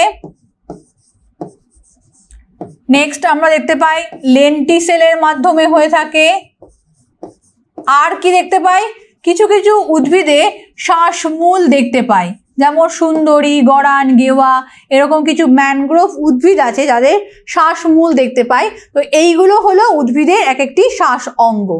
পরের প্রশ্ন দেখো, পূর্ণ নিমজ্জিত জলজ উদ্ভিদের শ্বসনে প্রয়োজনীয় গ্যাসের আদান প্রদান কোন অংশের মাধ্যমে ঘটে? যারা পূর্ণ নিমজ্জিত জলজ উদ্ভিদ, অর্থাৎ জলজ উদ্ভিদ পুরোপুরিভাবে নিমজ্জিত হয়ে গেছে, তাদের ক্ষেত্রে তারা যখন প্রয়োজনীয় গ্যাসের আদান প্রদান করে তখন কিভাবে করে বা কোন অংশের মাধ্যমে করে? ওরা করে সেটা হলো সমগ্র দেহের মাধ্যমে ওরা এই গ্যাসের আদান প্রদান করে থাকে, কিন্তু তার যে প্রক্রিয়া সেটা হলো ব্যাপন প্রক্রিয়া, অর্থাৎ ব্যাপন প্রক্রিয়ার মাধ্যমে কিন্তু সম্পন্ন করে থাকে। পরের প্রশ্ন দেখো, পক্ষীর প্রধান শ্বাসঅঙ্গের নাম কি? অর্থাৎ পাখিরা কোন অঙ্গের মাধ্যমে শ্বাসকার্য চালায়? সেটা কি হবে? ফুসফুস। পরের প্রশ্ন দেখো, প্যারামেসিয়াম ও ঘাসফড়িং এর শ্বাসঅঙ্গের নাম লেখো। তাহলে প্যারামেসিয়ামের শ্বাসঅঙ্গের নাম কি? আমরা দেখতে পাই প্যারামেসিয়াম দেহতলের মাধ্যমে কিন্তু শ্বাসকার্য চালায়। আর ঘাসফড়িং এর শ্বাসঅঙ্গের নাম কি? ঘাসফড়িং এর শ্বাসঅঙ্গ হলো ট্রাকিয়া। নেক্সট প্রশ্ন দেখো, চিংড়ির শ্বাসঅঙ্গের নাম কি? অর্থাৎ চিংড়ির শ্বাসঅঙ্গ কি? সেটা হলো বুকগিল বা যেটাকে আমরা বলবো বই ফুলকা। নেক্সট পরের প্রশ্ন দেখো, ঝিনুকের শ্বাসঅঙ্গ কি? অর্থাৎ ঝিনুক যে প্রাণী তাদের শ্বাসঅঙ্গ কি? সেটা হলো টিনিডিয়া বা যেটাকে আমরা বলবো ল্যামেলাযুক্ত ফুলকা। তাহলে টিনিডিয়া বা ল্যামেলাযুক্ত ফুলকা হলো ঝিনুকের শ্বাসঅঙ্গ। পরেরটা দেখো, বুকলাংয়ের দ্বারা শ্বাসকার্য চালায় এমন দুটি প্রাণীর নাম করো। তাহলে বুকলাং কাদের শ্বাসঅঙ্গ? আমরা দেখে থাকি মাকড়সা, কাঁকড়া বিছে,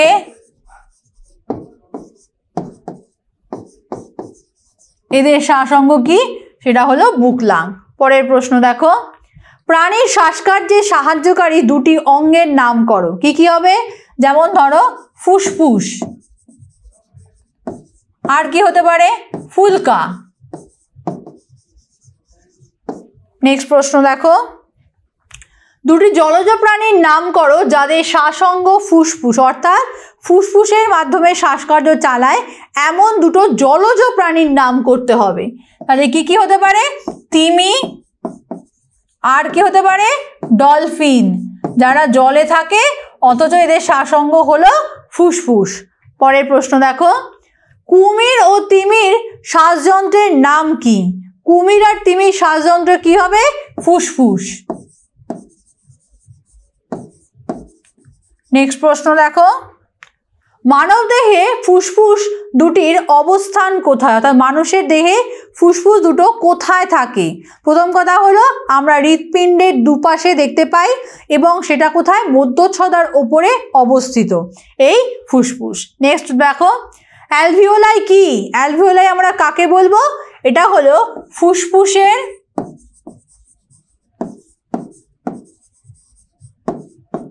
গঠনগত ও কার্যগত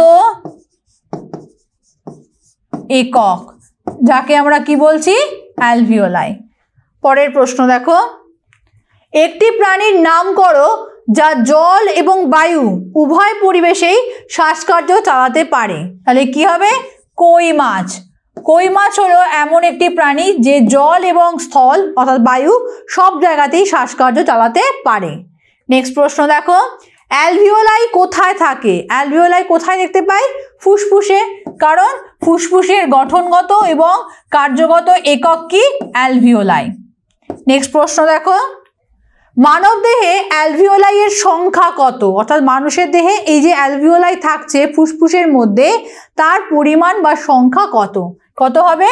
300 থেকে 500 মিলিয়ন।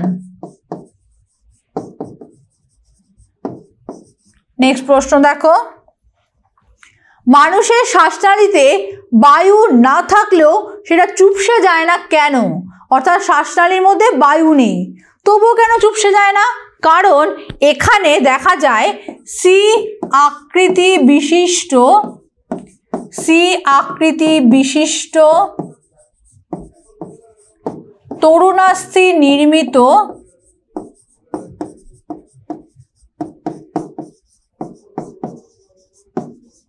এক রকমের গঠন থাকে, যার ফলে দেখা যায় শ্বাসনালীতে বায়ু না থাকা সত্ত্বেও সেটা কিন্তু চুপসে যায় না। পরের প্রশ্ন দেখো, মানুষের ট্রাকিয়ার গায়ে সি আকৃতির রিংগুলিকে কি বলা হয়? সেগুলোকে বলা হয় tracheal ring. Tracheal ring. Next প্রশ্ন দেখো, মানুষের ষড়যন্ত্র কয়টি তরুণাস্থি দ্বারা গঠিত? অর্থাৎ ষড়যন্ত্র বা ল্যারিংস কটা তরুণাস্থি দ্বারা গঠিত? সাধারণত 9টি তরুণাস্থি দিয়ে আমরা ল্যারিংসকে গঠিত হতে দেখি। পরের প্রশ্ন দেখো, রক্তে কিভাবে অক্সিজেন পরিবাহিত হয়? অর্থাৎ রক্তের মাধ্যমে যখন অক্সিজেন দেহের কলা কোষের মধ্যে পৌঁছে যায়, কিভাবে পৌঁছে যায়? সেটা কি হিসাবে? রক্ত অর্থাৎ রক্তের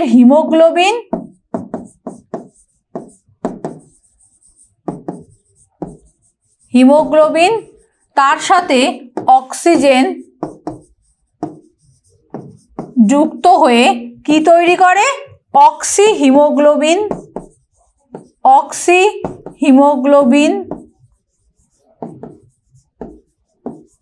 নামক এক প্রকার যৌগ তৈরি করে, যে যৌগটা কি হচ্ছে? রক্তের মাধ্যমে কলা কোষে অক্সিজেনকে পরিবাহিত করে থাকে। পরের প্রশ্ন দেখো, রক্তে কিভাবে কার্বন ডাইঅক্সাইড প্রবাহিত হয়? অর্থাৎ রক্তে কি করে কার্বন ডাইঅক্সাইড পরিবাহিত হচ্ছে? তাহলে কি হচ্ছে? রক্তের হিমোগ্লোবিনের সাথে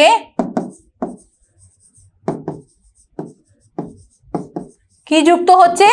বাতাসের কার্বন ডাইঅক্সাইড বা কলাকোষে উৎপন্ন হওয়া যে কার্বন ডাইঅক্সাইড সেটা যুক্ত হচ্ছে।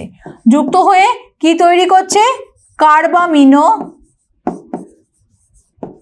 হিমোগ্লোবিন নামক এক প্রকার যৌগ তৈরি করছে, যে যৌগটা কি হচ্ছে? রক্তের মাধ্যমে পরিবাহিত হচ্ছে। নেক্সট পরের প্রশ্নে চলে আসি, দুটি শ্বাসপেশির নাম উল্লেখ করো। কি কি হবে? দুটো শ্বাসপেশির নাম জানতে চেয়েছে। একটা ধরো ইন্টারকস্টাল পেশি, আরেকটা কি বলতে পারি? আরেকটা বলতে পারি মধ্যচ্ছদা বা ডায়াফ্রাম।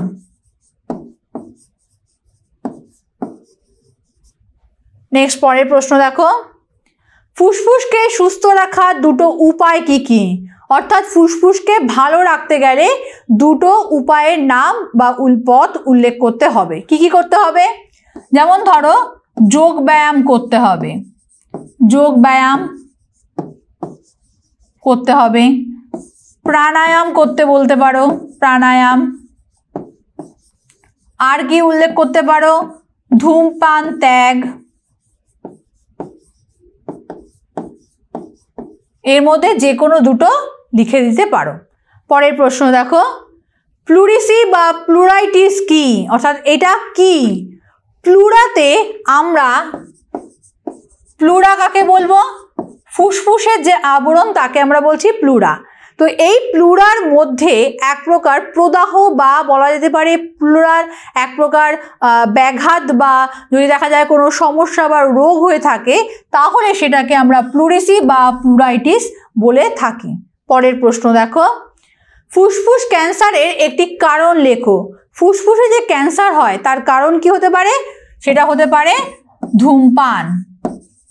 অর্থাৎ ধূমপান করলে বা অত্যাধিক ধূমপান যারা করে তাদের কিন্তু ফুসফুসের ক্যান্সার হয়ে থাকে। পরের প্রশ্ন দেখো, নিউমোনিয়া রোগে কোন দেহতন্ত্র আক্রান্ত হয়? অর্থাৎ নিউমোনিয়া যখন হয় দেহের কোন তন্ত্রটা অর্থাৎ কোন সিস্টেমটা আক্রান্ত হয় বা ক্ষতিগ্রস্ত হয়? সেটা কি হবে? শ্বাসতন্ত্র। নেক্সট পরের প্রশ্ন দেখো, দীর্ঘস্থায়ী ধূমপানের ফলে ফুসফুসের অ্যালভিওলাইগুলি বিনষ্ট হয়, একে আমরা কি বলবো? একে আমরা বলবো এমফাইসিমা। এমফাইসিমা অর্থাৎ এই রোগটা হয়ে থাকে। পরের প্রশ্ন দেখো, সিওপিডি এর পুরো কথাটি কি? অর্থাৎ সিওপিডি এর পুরো কথাটি কি? সেটা হলো ক্রনিক অবস্ট্রাকটিভ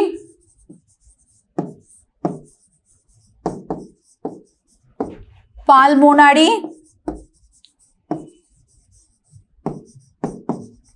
ডিজিজ।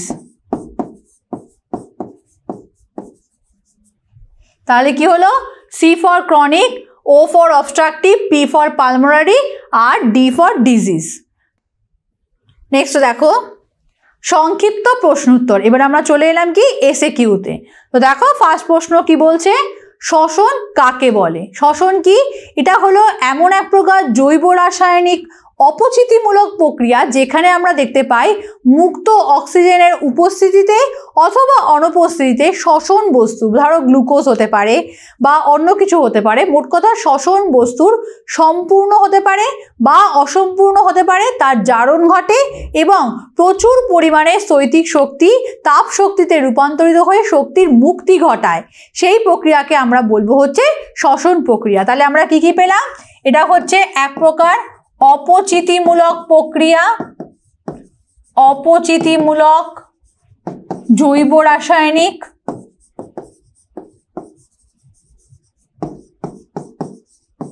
প্রক্রিয়া। আর কি দেখতে পাচ্ছি? অক্সিজেনের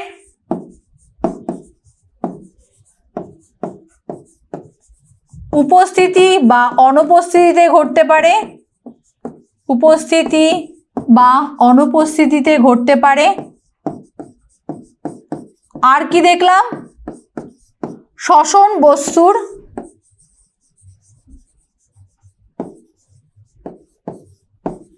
সম্পূর্ণ বা আংশিক জারণ ঘটে। আর কি হয়? স্থৈতিক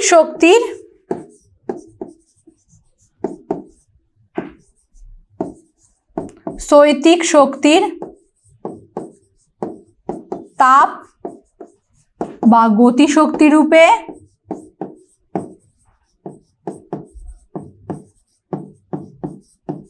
মুক্তি ঘটে।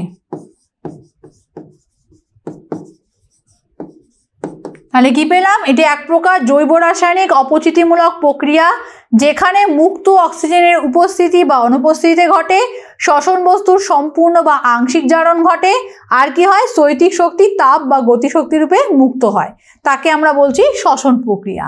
নেক্সট প্রশ্ন দেখো, দিনের বেলায় সবুজ উদ্ভিদের সালোক সংশ্লেষ ও শ্বসনের মধ্যে কি সম্পর্ক লক্ষ্য করা যায়? তাহলে কি হয় দেখো, দিনের বেলায় সবুজ উদ্ভিদের সালোক সংশ্লেষ হয়। কেন? কারণ দিনের বেলায় দেখা যাচ্ছে উদ্ভিদ সালোক সংশ্লেষ প্রক্রিয়ার জন্য কি করছে, বাতাস থেকে কার্বন ডাইঅক্সাইড গ্যাস গ্রহণ করছে এবং সূর্যালোক গ্রহণ করছে, তার ফলে সালোক সংশ্লেষ প্রক্রিয়া সম্পন্ন হচ্ছে। আর কি হচ্ছে, এই সালোক সংশ্লেষের ফলে যে খাদ্যটা উৎপন্ন হয় গ্লুকোজ, সেটা কি হচ্ছে, শ্বসনের মাধ্যমে কিন্তু সেটা ভেঙে যাচ্ছে এবং সৌরশক্তি কি হচ্ছে, তাপ বা গতিশক্তি রূপে মুক্ত হচ্ছে এবং প্রচুর পরিমাণে কার্বন ডাইঅক্সাইড গ্যাস নির্গত হচ্ছে, যেটা আবার বাতাসে ফিরে যাচ্ছে।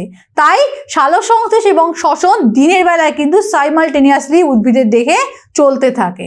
পরের প্রশ্ন দেখো, শ্বসন পুষ্টির সঙ্গে কিভাবে সম্পর্কিত? কি হচ্ছে দেখো, শ্বসনের ফলে কি হয়, গ্লুকোজ বা শ্বসন যে বস্তু তার সম্পূর্ণ বা আংশিক জারণ ঘটে কি হচ্ছে, প্রচুর পরিমাণে শক্তি উৎপন্ন হচ্ছে, যে শক্তিটা কি হচ্ছে মানুষের বা উদ্ভিদের দেহে প্রত্যক্ষ এবং পরোক্ষভাবে কিন্তু পুষ্টির চাহিদা পূরণ করছে। অর্থাৎ আমরা দেখতে পাচ্ছি শ্বসনের ফলে যে শক্তি উৎপন্ন হয় সেই শক্তিটা থেকে আমরা কি হচ্ছে দেখতে পাচ্ছি, আমাদের প্রয়োজনীয় যে শক্তি সেটা আমরা পাচ্ছি, তার পাশাপাশি যে গ্লুকোজের প্রয়োজন হয় সেটা শর্করা জাতীয় খাদ্য পরিপাকের ফলেই কিন্তু উৎপন্ন হচ্ছে। পরের প্রশ্ন দেখো, বহিঃশ্বসন এবং অন্তঃশ্বসন আমরা কাকে বলবো?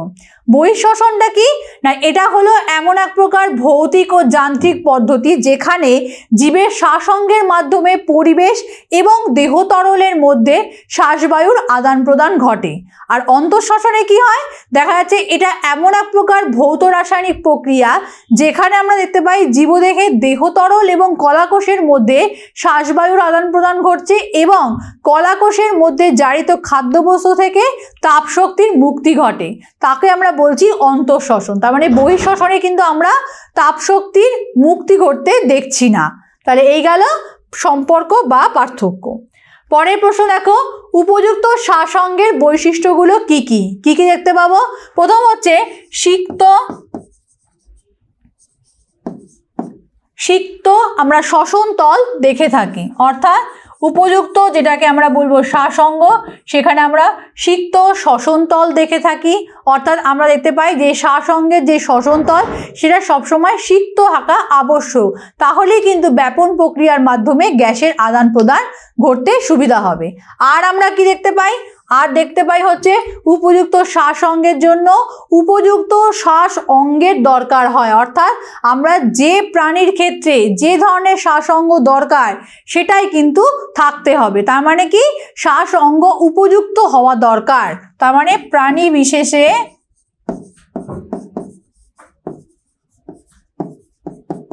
উপযুক্ত শ্বাস অঙ্গ থাকা আবশ্যক।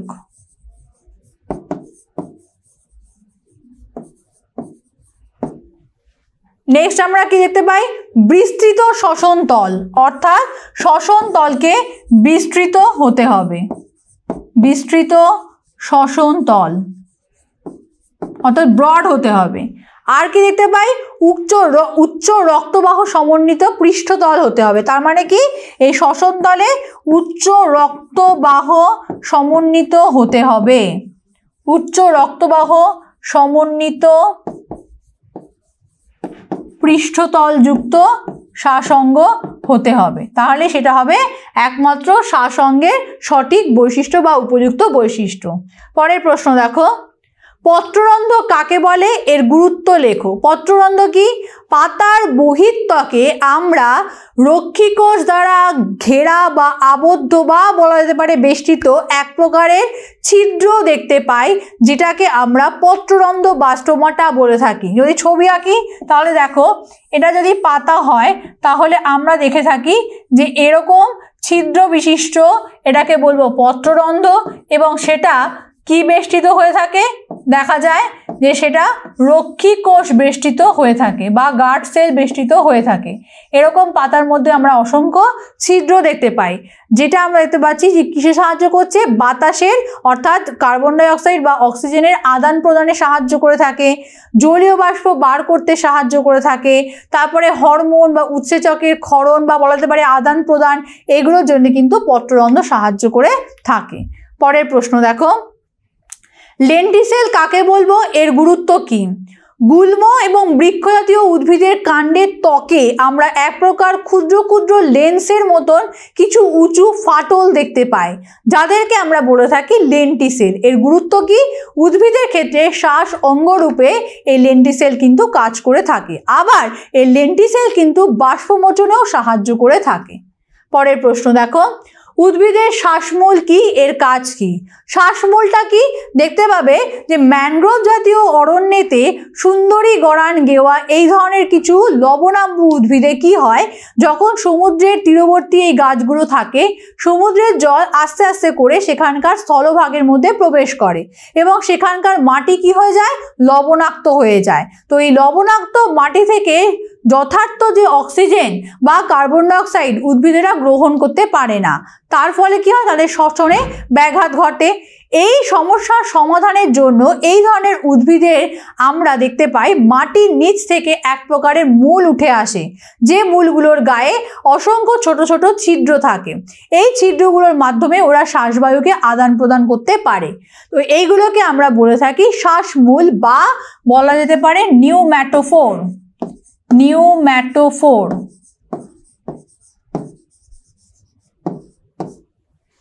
নেক্সট প্রশ্ন দেখো, উদ্ভিদের শ্বাস, নেক্সট প্রশ্ন হলো অ্যামিবা হাইড্রা কিভাবে দেহতল দ্বারা শ্বাসকার্য চালায়, অথবা প্রাণীর শ্বাসকার্যে দেহতলের ভূমিকা কি? 10 নম্বর প্রশ্ন। ও 8 আর 9 একই প্রশ্ন দিয়েছে। নেক্সট প্রশ্ন দেখো, অ্যামিবা হাইড্রা কিভাবে দেহতল দ্বারা শ্বাসকার্য চালায়, অথবা প্রাণীর শ্বাসকার্যে দেহতলের ভূমিকা কি? তাহলে কিভাবে করে? অ্যামিবা তার কোষ পর্দা বা যে সমগ্র দেহতল সেটা দিয়েই অক্সিজেনকে গ্রহণ করে এবং কার্বন ডাই অক্সাইড ত্যাগের মাধ্যমে কিন্তু শ্বাসকার্য সম্পন্ন করে। হাইড্রার ক্ষেত্রেও তাই, ওরা সমগ্র দেহতল দিয়ে ব্যাপন প্রক্রিয়ার মাধ্যমে অক্সিজেনকে গ্রহণ করছে এবং দেখা যাচ্ছে যে কার্বন ডাই অক্সাইডকে বার করে দিচ্ছে। হাইড্রা যেহেতু সামুদ্রিক প্রাণী, তাই জলের মধ্যে দ্রবীভূত হয়ে থাকা যে অক্সিজেন ব্যাপন প্রক্রিয়ায় গ্রহণ করে, আবার ঠিক ব্যাপন প্রক্রিয়ার মাধ্যমেই যে কার্বন ডাই অক্সাইড গ্যাস ওদের দেহে উৎপন্ন হয় সেটাকে দেহের বাইরে বার করে দেয়। তাহলে কিসের সাহায্যে করছে? দেহতলের দ্বারা। কিভাবে করছে? ব্যাপন প্রক্রিয়ার মাধ্যমে করে থাকে। পরের প্রশ্ন দেখো, কোন প্রাণীর শ্বাসঙ্গ ত্বক, এদের শ্বাসকার্যে ত্বকের ভূমিকা কি? কোন প্রাণীর শ্বাসঙ্গ ত্বক? যেমন বলতে পারি কেঁচো, কেঁচো বলতে পারি, জোঁক বলতে পারি। ব্যাঙ যখন শীত ঘুমে যায় তখন ওরাও কিন্তু ত্বকের মাধ্যমে শ্বাসকার্য চালায়। এবারে কিভাবে এরা ত্বকের মাধ্যমে শ্বাসকার্য চালায়, সেটা হলো এদের ত্বক সিক্ত অর্থাৎ শুকনো থাকে এবং রক্তজালক পূর্ণ হয়। ব্যাপন প্রক্রিয়ার মাধ্যমে বাতাসের অক্সিজেনকে এরা ত্বকের নিচে অবস্থিত যে রক্তজালক সেটা রক্তের মধ্যে প্রবেশ করায়। কি হিসাবে? না ওই রক্তটার মধ্যে দেখা যাচ্ছে রক্তজালক দিয়ে অক্সিজেনকে প্রবেশ করিয়ে দিল এবং সেটাকে ব্যাপন প্রক্রিয়ার মাধ্যমে দেহের সমস্ত কলাকোষে পৌঁছিয়ে দেয়। আবার শ্বসনের ফলে কলাকোষ থেকে যে কার্বন ডাই অক্সাইড উৎপন্ন হচ্ছে সেটা ওই একই পদ্ধতিতে রক্তজালকের মাধ্যমে কোথায় আসছে? ত্বকের নিচে চলে আসছে এবং সেটা ব্যাপন প্রক্রিয়ার মাধ্যমে দেহের বাইরে কিন্তু বেরিয়ে যাচ্ছে। পরের প্রশ্ন দেখো, কেঁচোর দেহে অক্সিজেন সংবহন ব্যবস্থা উল্লেখ করো। অর্থাৎ কিভাবে কেঁচো দেহে অক্সিজেন ব্যবস্থাকে অর্থাৎ অক্সিজেনকে সংবাহিত করতে পারে সেটাকে আমাদের এবার বলতে হবে। কিভাবে করে? না কেঁচো দেহত্বকের মাধ্যমে কিন্তু শ্বাসকার্য চালায়। তাহলে কি করছে?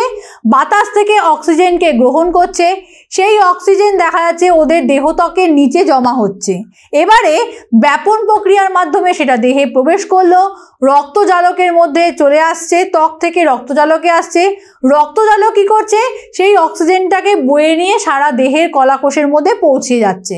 এবার দেখা যাচ্ছে শ্বসনের ফলে যে কার্বন ডাইঅক্সাইড গ্যাসটা উৎপন্ন হয় একই পদ্ধতিতে রক্তজালকের মাধ্যমে দেহের ত্বকে চলে আসছে এবং ত্বক থেকে ব্যাপন প্রক্রিয়ায় বাইরে বেরিয়ে যায়। তাহলে কিভাবে আসছে দেখো, প্রথমে হচ্ছে কি না বাতাস থেকে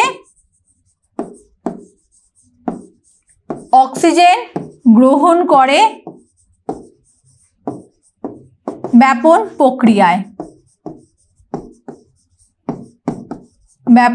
প্রক্রিয়ায়, নেক্সট আমরা দেখতে পাচ্ছি কি দেহ ত্বকের নিচে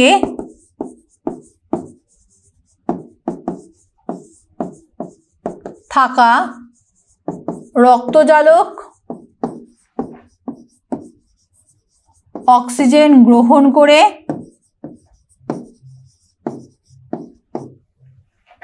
দেহের কলাকোষে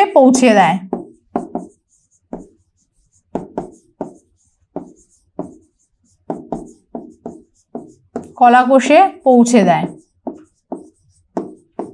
নেক্সট দেখতে পাচ্ছি কলাকোষে শ্বসনের ফলে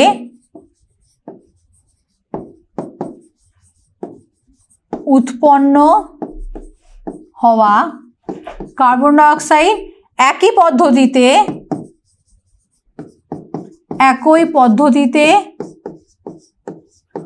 কলাকোষ থেকে কোথায় আসছে, দেখা যাচ্ছে রক্তজালকের মাধ্যমে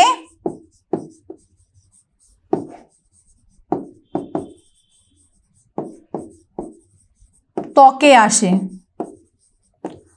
এবার ত্বক থেকে কি হয়, ব্যাপন প্রক্রিয়ায় সেই কার্বন ডাইঅক্সাইড দেহের বাইরে বেরিয়ে যায়। পরের প্রশ্ন দেখো, পতঙ্গের শ্বাসকার্যে শ্বাসছিদ্র ও শ্বাসনালীর ভূমিকা কী?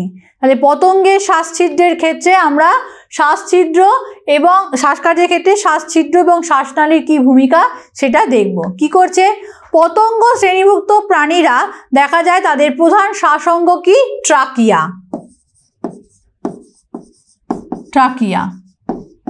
এবারে কি করে, এই ট্রাকিয়া বা শ্বাসনালীর দেখা যায় যে দেহের দুপাশে অবস্থিত কিছু ওদের স্পাইরাকল বা কিছু শ্বাসছিদ্র থাকে, যে শ্বাসছিদ্রের মধ্যে দিয়ে ওরা বাতাসটাকে প্রথমে ওই শ্বাসনালী বা ট্রাকিয়ার মধ্যে নিয়ে আসে, এরপর সেটা কোথায় চলে যায়, দেহকোষে পৌঁছে যায়। এবারে ওই যে বাতাস থেকে অক্সিজেনটা গ্রহণ করলো সেটা কোথায় চলে গেল, দেহকোষে চলে গেল। শ্বসনের ফলে দেহকোষে উৎপন্ন হওয়া যে কার্বন ডাইঅক্সাইড সেটা আবার ওই শ্বাসনালীর মাধ্যমে কোথায় চলে আসছে, ওই শ্বাসছিদ্রে চলে আসছে বা স্পাইরাকলে চলে আসছে এবং আবার সেটা দেহের বাইরে বেরিয়ে যায়। তাহলে কিভাবে হচ্ছে, প্রথমে হচ্ছে স্পাইরাকল বা যে শ্বাসছিদ্র আছে সে কি করছে, অক্সিজেন গ্রহণ করছে, তারপরে সেটা কোথায় আসছে, ট্রাকিয়া বা শ্বাসনালীতে। এই ট্রাকিয়া বা শ্বাসনালী কি করছে, কলাকোষে অক্সিজেন পৌঁছে দিচ্ছে, অক্সিজেনকে পৌঁছে দিচ্ছে। তারপরে শ্বসন ক্রিয়া সম্পন্ন হচ্ছে। এবারে শ্বসনের ফলে যে কার্বন ডাইঅক্সাইড গ্যাস উৎপন্ন হলো সেটা একই পদ্ধতিতে ট্রাকিয়া বা শ্বাসনালীর মাধ্যমে কোথায় চলে আসছে, এই স্পাইরাকল বা শ্বাসছিদ্রে চলে আসছে এবং দেখা যাচ্ছে যে এই স্পাইরাকল বা শ্বাসছিদ্র থেকে কার্বন ডাইঅক্সাইড গ্যাসটা দেহের বাইরে চলে যাচ্ছে। পরের প্রশ্ন দেখো, মাছের ফুলকার গঠন ও কাজ লেখো, অথবা জলজ প্রাণীর শ্বাসকার্যে ফুলকার ভূমিকা কী? তাহলে কি হবে দেখো, জলজ যে প্রাণী বা ধরো মাছ বলা যেতে পারে তাদের প্রধান শ্বাসঅঙ্গ কি, ফুলকা। এবারে কি করছে, এই ফুলকা কোথায় থাকছে, কানকোর দুপাশে চিরুনির দাঁড়ার মতন দুই সারি ফুলকা দেখা যায়, যেগুলো কি হচ্ছে, প্রত্যেকটা ফুলকা কিন্তু ফিলামেন্ট নামক অসংখ্য ফুলকা ল্যামেলা দিয়ে গঠিত।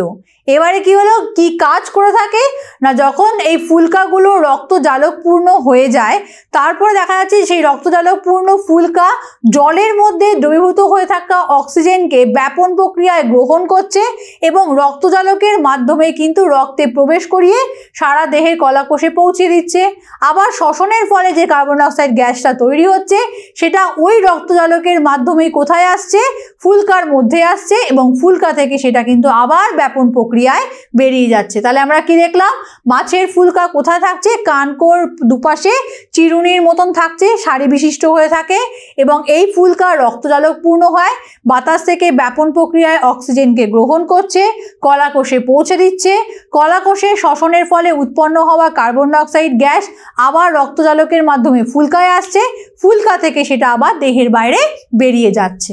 পরের প্রশ্ন দেখো, নিচের প্রাণীগুলির শ্বাসঙ্গর নাম কি? কি কি আছে দেখো, প্রথম হলো ঝিনুক। ঝিনুকের শ্বাসঙ্গর নাম কি? টিনিডিয়া। ঝিনুক শ্বাসঙ্গ হলো টিনিডিয়া, বা বলতে পারি ল্যামেলা যুক্ত ফুলকা। নেক্সট আছে কি? হলোথুরিয়া। হলোথুরিয়া।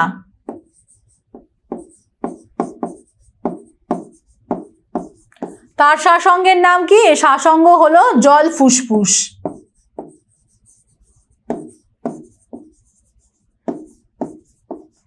নেক্সট দেখতে পাচ্ছি কি? ডরিস। ডরিসের কি? পায়ুফুলকা। ডরিসের শ্বাসঙ্গের নাম আমরা দেখতে পাচ্ছি পায়ুফুলকা। পায়ুফুলকা। নেক্সট কি আছে? হাঙর। হাঙরের কি? 5 জোড়া ফুলকা। 5 জোড়া ফুলকা। নেক্সট কি আছে? রুই। রুই মাছের কি? রুই মাছের শ্বাসঙ্গের নাম হলো ফুলকা। কাঁকড়া বিছে। কাঁকড়া বিছের কি হবে? বই ফুলকা বা বুকগিল। বুকগিল বা বই ফুলকা। আর কি আছে? মশার লার্ভা। মশার লার্ভার কি? শ্বাসনালী।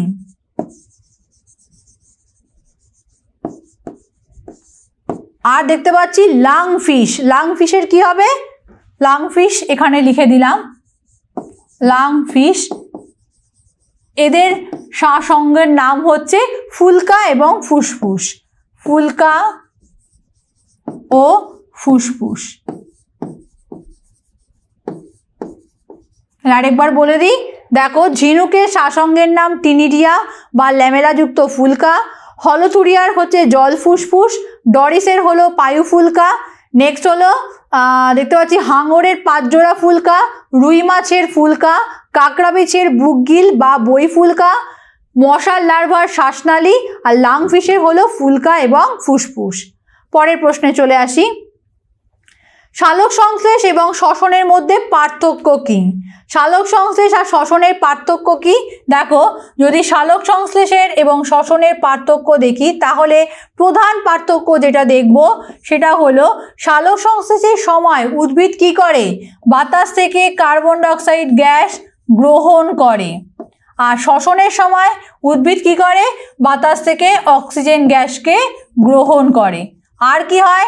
সালোক সংশ্লেষে আমরা দেখতে পাই অক্সিজেন উৎপন্ন হয়, আর শ্বসনের ক্ষেত্রে কি দেখতে পাই? কার্বন ডাইঅক্সাইড গ্যাস কিন্তু উৎপন্ন হয়। আর কি দেখা যায়? দেখা যাচ্ছে যে সালোক সংশ্লেষের ফলে গ্লুকোজ তৈরি হয়, গ্লুকোজ তৈরি হয়। আর শ্বসনে কি হচ্ছে?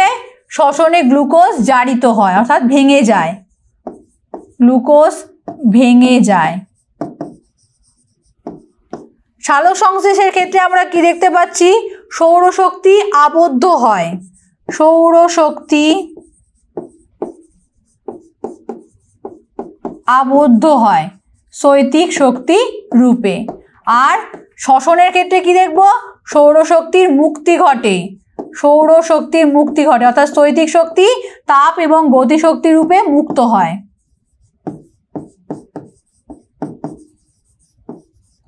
আর কি বলবো, আর বলবো সালোক সংশ্লেষ হলো উপচিতিমূলক বিপাক প্রক্রিয়া, উপচিতিমূলক বিপাক প্রক্রিয়া, আর শ্বসন হলো অপচিতিমূলক বিপাক প্রক্রিয়া, অপচিতিমূলক বিপাক প্রক্রিয়া। সালোক সংশ্লেষ সাধারণত দিনের বেলায় ঘটে, আর শ্বসন কিন্তু দিবারাত্র সজীব কোষে সব সময় ঘটে থাকে। সালোক সংশ্লেষ আমরা উদ্ভিদের দেখে থাকি, কারণ উদ্ভিদের দেহে ক্লোরোফিল থাকে, কিছু কিছু প্রাণীর দেহে ক্লোরোফিল থাকে, তারা কিন্তু সালোক সংশ্লেষে সক্ষম। আর শ্বসন আমরা উদ্ভিদ প্রাণী সমস্ত সজীব কোষের মধ্যেই কিন্তু দেখতে পাই। আর কি হয়, সালোক সংশ্লেষ আমরা কোথায় দেখতে পাই? ক্লোরোপ্লাস্টের মধ্যে বা ক্লোরোফিলের মধ্যে। শ্বসন আমরা কিন্তু মাইটোকন্ড্রিয়া এবং সাইটোপ্লাজমে দেখে থাকি। পরের প্রশ্ন দেখো, উদ্ভিদ এবং প্রাণীর শ্বাসকার্যের পার্থক্য লেখো। উদ্ভিদ এবং প্রাণীর শ্বাসকার্যের পার্থক্য বললে আমরা কি বলবো? উদ্ভিদের কিন্তু নির্দিষ্ট শ্বাস অঙ্গ আমরা দেখতে পাই না, তার মানে কি বলবো? শ্বাস অঙ্গ অনুপস্থিত। আর প্রাণীর ক্ষেত্রে কিন্তু শ্বাস অঙ্গ আমরা দেখতে পাই, তার মানে শ্বাস অঙ্গ উপস্থিত।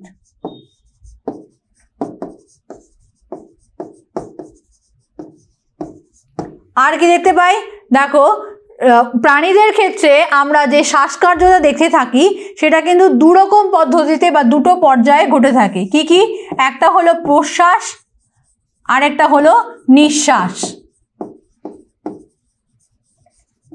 আর আমরা উদ্ভিদের দেহে আমরা এই যে দেখতে পাচ্ছি যে শ্বাসকার্য, সেটার কিন্তু এই রকমের কোনো পর্যায় কিন্তু নেই। সাধারণত ব্যাপন প্রক্রিয়ার মাধ্যমে এরা শ্বাসকার্য করে থাকে, ব্যাপন প্রক্রিয়ায় করে থাকে, এবং এই ধরনের প্রশ্বাস বা নিঃশ্বাস প্রক্রিয়া কিন্তু এদের হয় না। আর কি? উদ্ভিদের ক্ষেত্রে দেখতে পাই নির্দিষ্ট পথ কিন্তু উপস্থিত, অর্থাৎ নেই, উদ্ভিদের ক্ষেত্রে নির্দিষ্ট কোনো পথের মাধ্যমে হয় না, নির্দিষ্ট পথে শ্বাসকার্য অনুপস্থিত।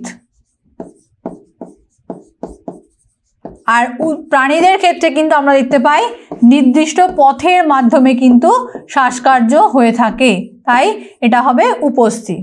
পরের প্রশ্ন দেখো, শ্বাসকার্য আমরা কাকে বলবো? শ্বাসকার্যটা কি? শ্বাসকার্য হলো যে দেখা যাচ্ছে সমস্ত সজীব কোষ, সেটা উদ্ভিদ হতে পারে বা প্রাণী হতে পারে, তাদের কোষগুলো কি করে? এমন একটি প্রক্রিয়া যেটাকে বলবো অপচিতিমূলক প্রক্রিয়া, যে প্রক্রিয়ার মাধ্যমে তারা কি করছে, যে শ্বসন বস্তু সেটাকে অক্সিজেনের উপস্থিতিতে বা অনুপস্থিতিতে জারিত করে কি তৈরি করছে? দেখা যাচ্ছে যে প্রচুর পরিমাণে শক্তির মুক্তি ঘটাচ্ছে, সেটাকে বলবো শ্বসন প্রক্রিয়া। আর শ্বাসকার্যটা কি? না, যেটার মাধ্যমে উদ্ভিদ এবং প্রাণী শ্বাস নিয়ে বেঁচে থাকে, অর্থাৎ শ্বাসবায়ুর মাধ্যমে বেঁচে থাকে, অর্থাৎ অক্সিজেন গ্রহণ করে বেঁচে থাকে বা শ্বাসকার্য সম্পন্ন করে এবং কার্বন ডাই অক্সাইড ত্যাগ করে। তো সেই প্রক্রিয়াটাকে আমরা বলবো শ্বাসকার্যের প্রক্রিয়া। পরের প্রশ্ন দেখো, প্লুরা কি?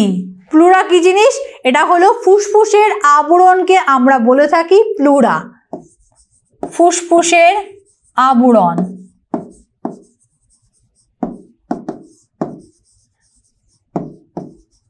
নেক্সট দেখো, প্লুরার কাজ কি? প্লুরার কাজ কি হলো? ফুসফুসকে ঢেকে রাখা, ফুসফুসকে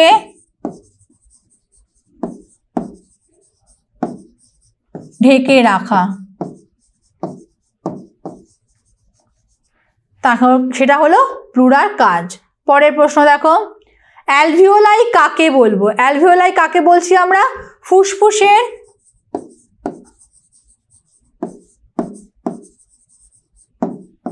গঠনগত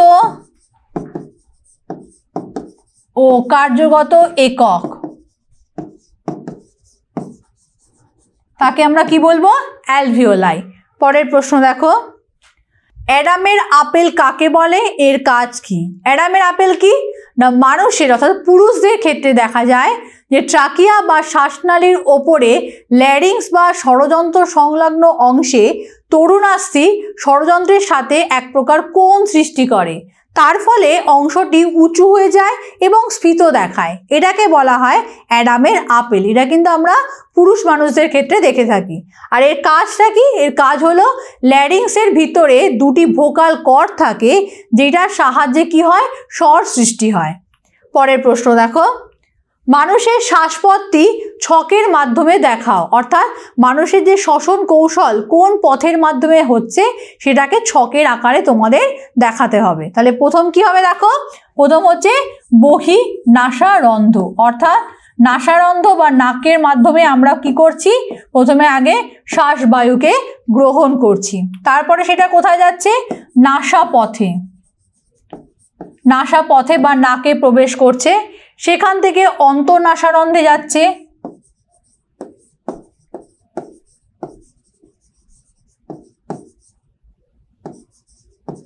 অন্তঃনাসারন্ধ্রে যাচ্ছে। এই অন্তঃনাসারন্ধ্র থেকে আমরা দেখতে পাচ্ছি সেটা মুখবিবরে আসছে,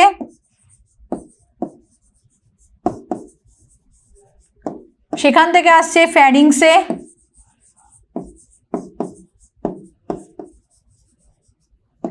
এই ফ্যারিংস থেকে কোথায় আসছে, ফ্যারিংস থেকে দেখছি আমরা ল্যারিংসে আসছে,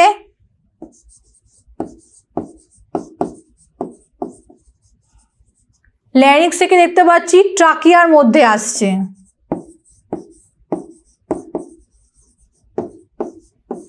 ট্রাকিয়া থেকে কোথায় যাচ্ছে, ব্রঙ্কাই, সেখান থেকে আসছে ব্রঙ্কিয়ল,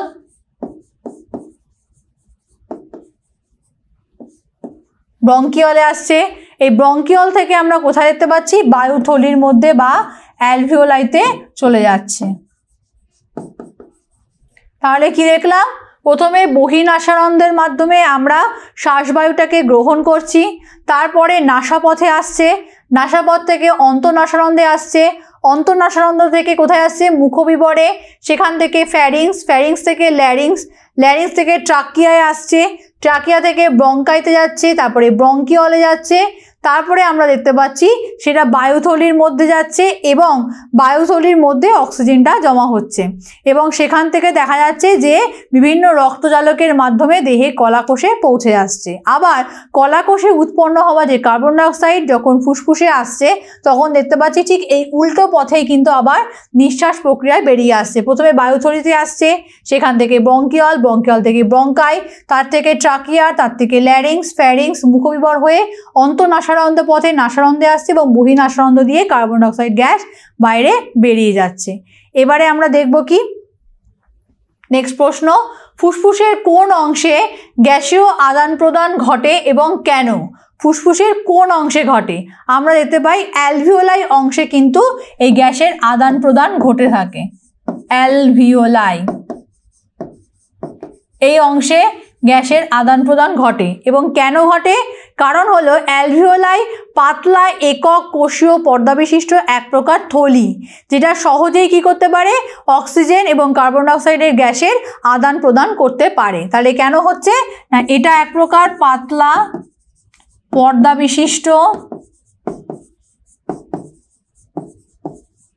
থলি যা সহজেই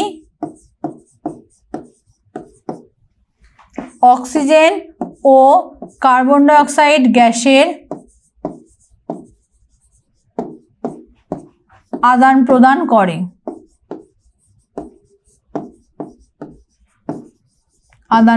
করে। নেক্সট পরের প্রশ্ন দেখো, মানুষের শ্বসনে অ্যালভিওলাইয়ের ভূমিকা কি? অর্থাৎ অ্যালভিওলাই মানুষের শ্বসনের ক্ষেত্রে কি কাজ করে? এই অ্যালভিওলাইয়ের চারপাশে কি হয়, ফুসফুসীয় শিরা এবং ফুসফুসীয় ধমনীর রক্তজালকগুলো থাকে। যখন ফুসফুসের মাধ্যমে অ্যালভিওলাইতে অক্সিজেন গ্যাস আসছে তখন দেখা যাচ্ছে যে এই অক্সিজেন গ্যাসটা অ্যালভিওলাইয়ের চারপাশে থাকা যে ফুসফুসীয় শিরা বা ফুসফুসীয় ধমনী সেই পথে দেখা যাচ্ছে ফুসফুসীয় শিরার মাধ্যমে সারা দেহের কলাকোষে অক্সিজেন পৌঁছে যাচ্ছে। আবার কলাকোষে উৎপন্ন হওয়া যে কার্বন ডাইঅক্সাইড গ্যাস সেটাও কিন্তু রক্তজালকের মাধ্যমে কোথায় আসছে, এই অ্যালভিওলাইতে অ্যালভিওলাইতে আসছে এবং অ্যালভিওলাই থেকে দেখা যাচ্ছে সেটা না শ্বসন যে পথ বা শ্বাসপথ সেটার মাধ্যমে বহির্নাসানন্দ পথে কার্বন ডাইঅক্সাইড গ্যাস বাইরে বেরিয়ে যাচ্ছে। তাই এভাবেই শ্বসনে অ্যালভিওলাই কিন্তু সাহায্য করে থাকে গ্যাসের আদান প্রদান করে। পরের প্রশ্ন দেখো, মানুষের প্রশ্বাস বায়ু এবং নিঃশ্বাস বায়ুতে অক্সিজেন এবং কার্বন ডাইঅক্সাইডের পরিমাণ কত? আমরা দেখতে পাই প্রশ্বাস বায়ুতে অক্সিজেনের যে শতকরা পরিমাণ, প্রশ্বাস বায়ুতে অক্সিজেনের পরিমাণ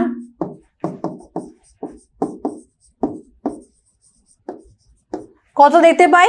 প্রশ্বাস বায়ুতে আমরা অক্সিজেনের পরিমাণ দেখে থাকি 20.95%। আর কি দেখতে পাই? কার্বন ডাইঅক্সাইডের পরিমাণ কত থাকে প্রশ্বাস বায়ুতে? কার্বন ডাইঅক্সাইডের পরিমাণ থাকে হচ্ছে 0.04%, 0.04%।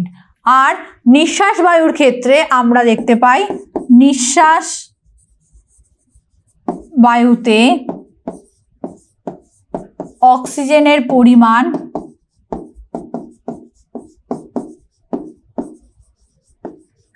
16.4%। আর নিঃশ্বাস বায়ুতে কার্বন ডাইঅক্সাইডের পরিমাণ আমরা দেখে থাকি 4%। তাহলে এই রেশিওগুলো কিন্তু তোমরা ভালো করে দেখে রাখবে যে প্রশ্বাস বায়ুতে অক্সিজেনের পরিমাণ হলো সবথেকে বেশি 20.95%, কার্বন ডাইঅক্সাইডের পরিমাণ হচ্ছে 0.04%, আবার নিঃশ্বাস বায়ুর ক্ষেত্রে অক্সিজেনের পরিমাণ কিন্তু কমে যায় 16.4% এবং কার্বন ডাইঅক্সাইডের পরিমাণ বেড়ে যায় সেটা হলো 4%। নেক্সট দেখো, বলছে নিষ্ক্রিয় ধূমপান সক্রিয় ধূমপান অপেক্ষা বেশি ক্ষতিকারক কেন?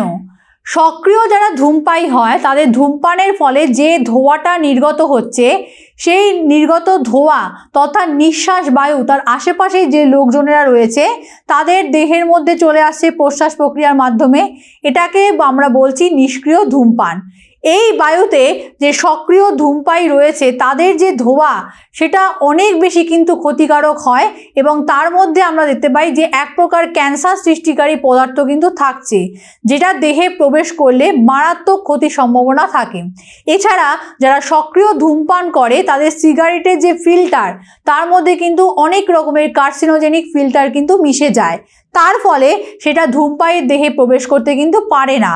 কিন্তু যারা আশেপাশে রয়েছে তারা কি করছে, ওই সিগারেটের ধোঁয়াটা ছাড়ার পর আশেপাশের লোকেরা যখন প্রশ্বাস বায়ু গ্রহণ করছে তখন সেই প্রশ্বাস বায়ুর মাধ্যমে দেখা যাচ্ছে সেই কার্সিনোজেনিক পদার্থগুলো কিন্তু তাদের শরীরে চলে আসছে, তার ফলে দেখা যাচ্ছে যে তাদের শরীরে কিন্তু ক্যান্সার হয়। তাই যারা স্মোকিং করছে তাদের চাইতে তাদের আশেপাশে যে লোকেরা রয়েছে তাদের কিন্তু ক্ষতি কিন্তু বেশি হবে।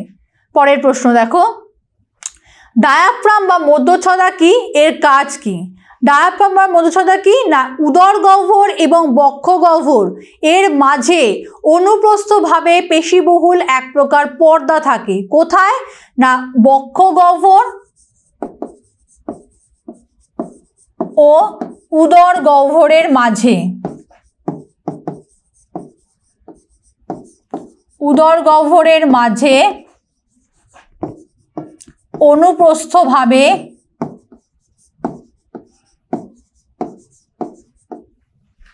এক প্রকার পর্দা থাকে। এই পর্দাটাকে আমরা বলছি ডায়াফ্রাম বা মধ্যচ্ছদা। এর কাজটা কি?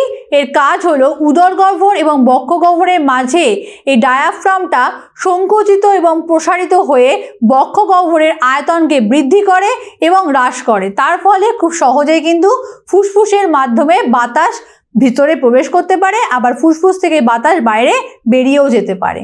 পরের প্রশ্ন দেখো, পার্থক্য লেখো মানুষের ডান ফুসফুস এবং বাম ফুসফুস। বাম ফুসফুস এবং ডান ফুসফুসের যদি পার্থক্য দেখি তাহলে ডান ফুসফুস হচ্ছে তিনটি লতিযুক্ত বা তিনটি লতিযুক্ত, আর বাম ফুসফুসে আমরা দেখতে পাই এটা হলো দুইটি লতিযুক্ত।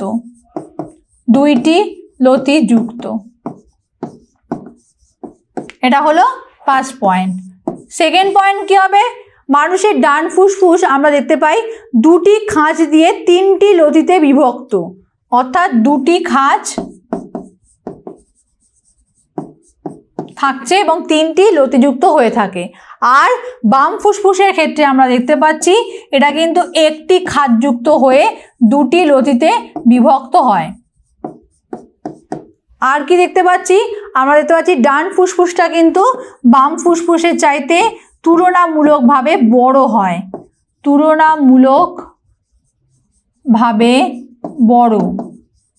আর বাম ফুসফুস ডান ফুসফুসের চাইতে কিন্তু তুলনামূলকভাবে ছোট হয়।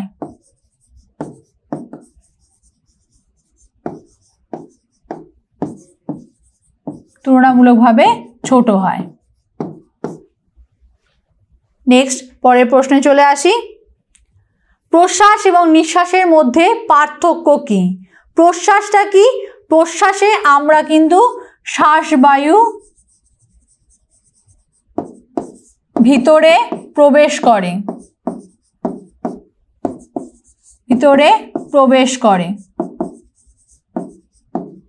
আর নিঃশ্বাস প্রক্রিয়ায় কি হয়, বায়ু অর্থাৎ ভেতরের যে বায়ু সেটা বাইরে বেরিয়ে যায়। এটাকে বলা যেতে পারে শ্বাসবায়ু, শ্বাসবায়ু বাইরে বেরিয়ে যায়। আর কি দেখতে পাই, এই যে প্রশ্বাস প্রক্রিয়া সেখানে কি হচ্ছে, ফুসফুস থেকে বাতাস ভেতরে প্রশ্বাস প্রক্রিয়া আমরা দেখতে পাই বাতাসটা কোথায় প্রবেশ করছে, ফুসফুসে প্রবেশ করছে। আর নিঃশ্বাসের ক্ষেত্রে কিন্তু ফুসফুস থেকে বাতাস বাইরে বেরিয়ে যাচ্ছে। আর কি হয়, প্রশ্বাস প্রক্রিয়ায় আমরা দেখে থাকি যে এটা অক্সিজেন গ্রহণ করে আমরা কি করছি, ফুসফুসে নিয়ে যাচ্ছি। আর নিঃশ্বাস প্রক্রিয়ায় আমরা দেখে থাকি যে ফুসফুসে থাকা কার্বন ডাই অক্সাইড গ্যাস কি হচ্ছে, বাইরে বেরিয়ে যাচ্ছে। আর কি হচ্ছে, প্রশ্বাস প্রক্রিয়ায় বক্ষপিঞ্জর প্রসারিত হয়, বক্ষপিঞ্জর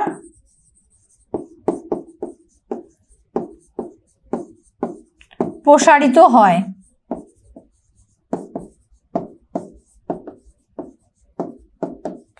আর নিঃশ্বাস প্রক্রিয়াতে কি হচ্ছে, বক্ষপিঞ্জর কিন্তু সংকুচিত হয়।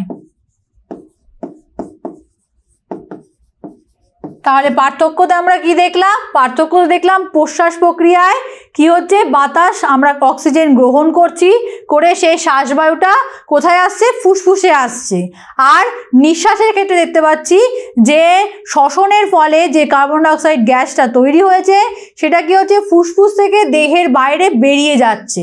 আর কি হচ্ছে, প্রশ্বাস প্রক্রিয়ায় বক্ষপিঞ্জর প্রসারিত হচ্ছে এবং অক্সিজেন সমৃদ্ধ বায়ু ভেতরে প্রবেশ করছে। আর নিঃশ্বাসের ক্ষেত্রে দেখতে পাচ্ছি বক্ষপিঞ্জর সংকুচিত হয় এবং কার্বন ডাই অক্সাইড যুক্ত গ্যাস কিন্তু ফুসফুস থেকে বাইরে বেরিয়ে যায়।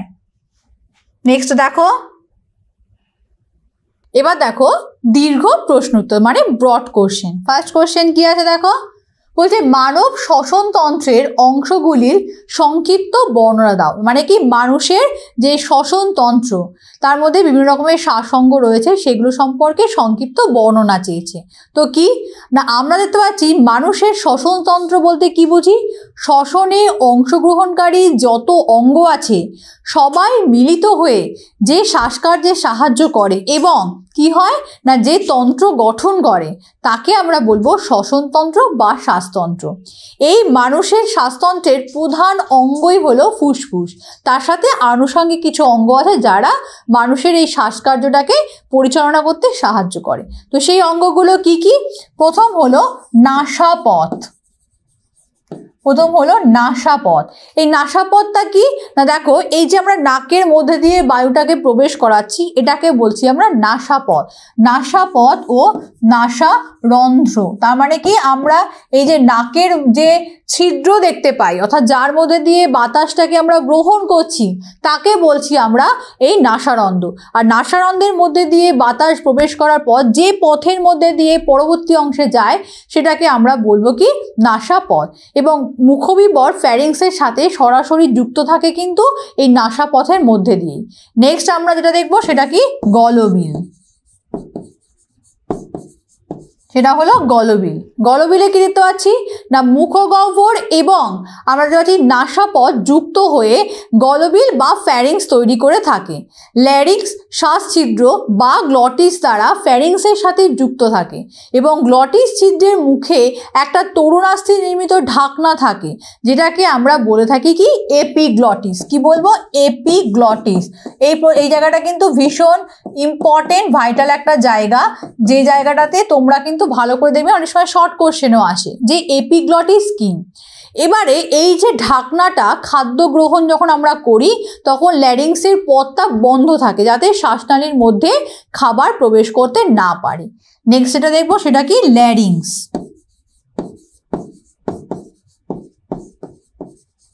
ল্যারিংসটা কি? ল্যারিংস আমরা দেখতে পাচ্ছি যে ট্রাকিয়ার ওপরে অবস্থিত এক প্রকার তরুণাস্থি বিশিষ্ট উঁচু মতন একটা অংশ আমরা দেখতে পাই, যেটাকে আমরা বলে থাকি ল্যারিংস বা স্বরযন্ত্র। এবং এই ল্যারিংসের ভিতরে দুটো ভোকাল কর্ড থাকে, যাদের কম্পনের ফলে আমরা কি পাই? স্বর শুনতে পাই। তাহলে এখানে কি পাচ্ছি আমরা? Vocal cord. নেক্সট আমরা কি পাবো? নেক্সট হচ্ছে শ্বাসনালী বা ট্রাকিয়া। শ্বাসনালী বা ট্রাকিয়া অর্থাৎ এই যে শ্বাসবায়ুটা গ্রহণ করলাম, করার পর সেটা কি হচ্ছে? ধীরে ধীরে নেমে আসছে কিসের মধ্যে দিয়ে? শ্বাসনালীর মধ্যে দিয়ে। অর্থাৎ দুটো ব্রঙ্কাস মিলিত হয়ে যে নালীপথটা গ্রহণ করেছে, যার মধ্যে দিয়ে বাতাস ঢুকে যায় বা বাতাস বেরিয়ে যায়, তাকে আমরা বলছি শ্বাসনালী। নেক্সট আমরা কি পাচ্ছি? 5 নম্বরটা এখানে লিখছি, সেটা হলো ক্লোম শাখা। ক্লোম শাখা। এই ক্লোম শাখা বিষয়টা কি? ক্লোম শাখা হলো তরুণাস্থি নির্মিত যে শাখা ফুসফুসে প্রবেশ করে এবং শ্বাসকার্যে সাহায্য করে, তাদেরকে আমরা বলবো হচ্ছে ক্লোম শাখা বা ব্রঙ্কাই। নেক্সট চলে আসি ফুসফুস। এটাই হলো আমাদের মানুষের প্রধান শ্বাস অঙ্গ। তো এই ফুসফুস কি?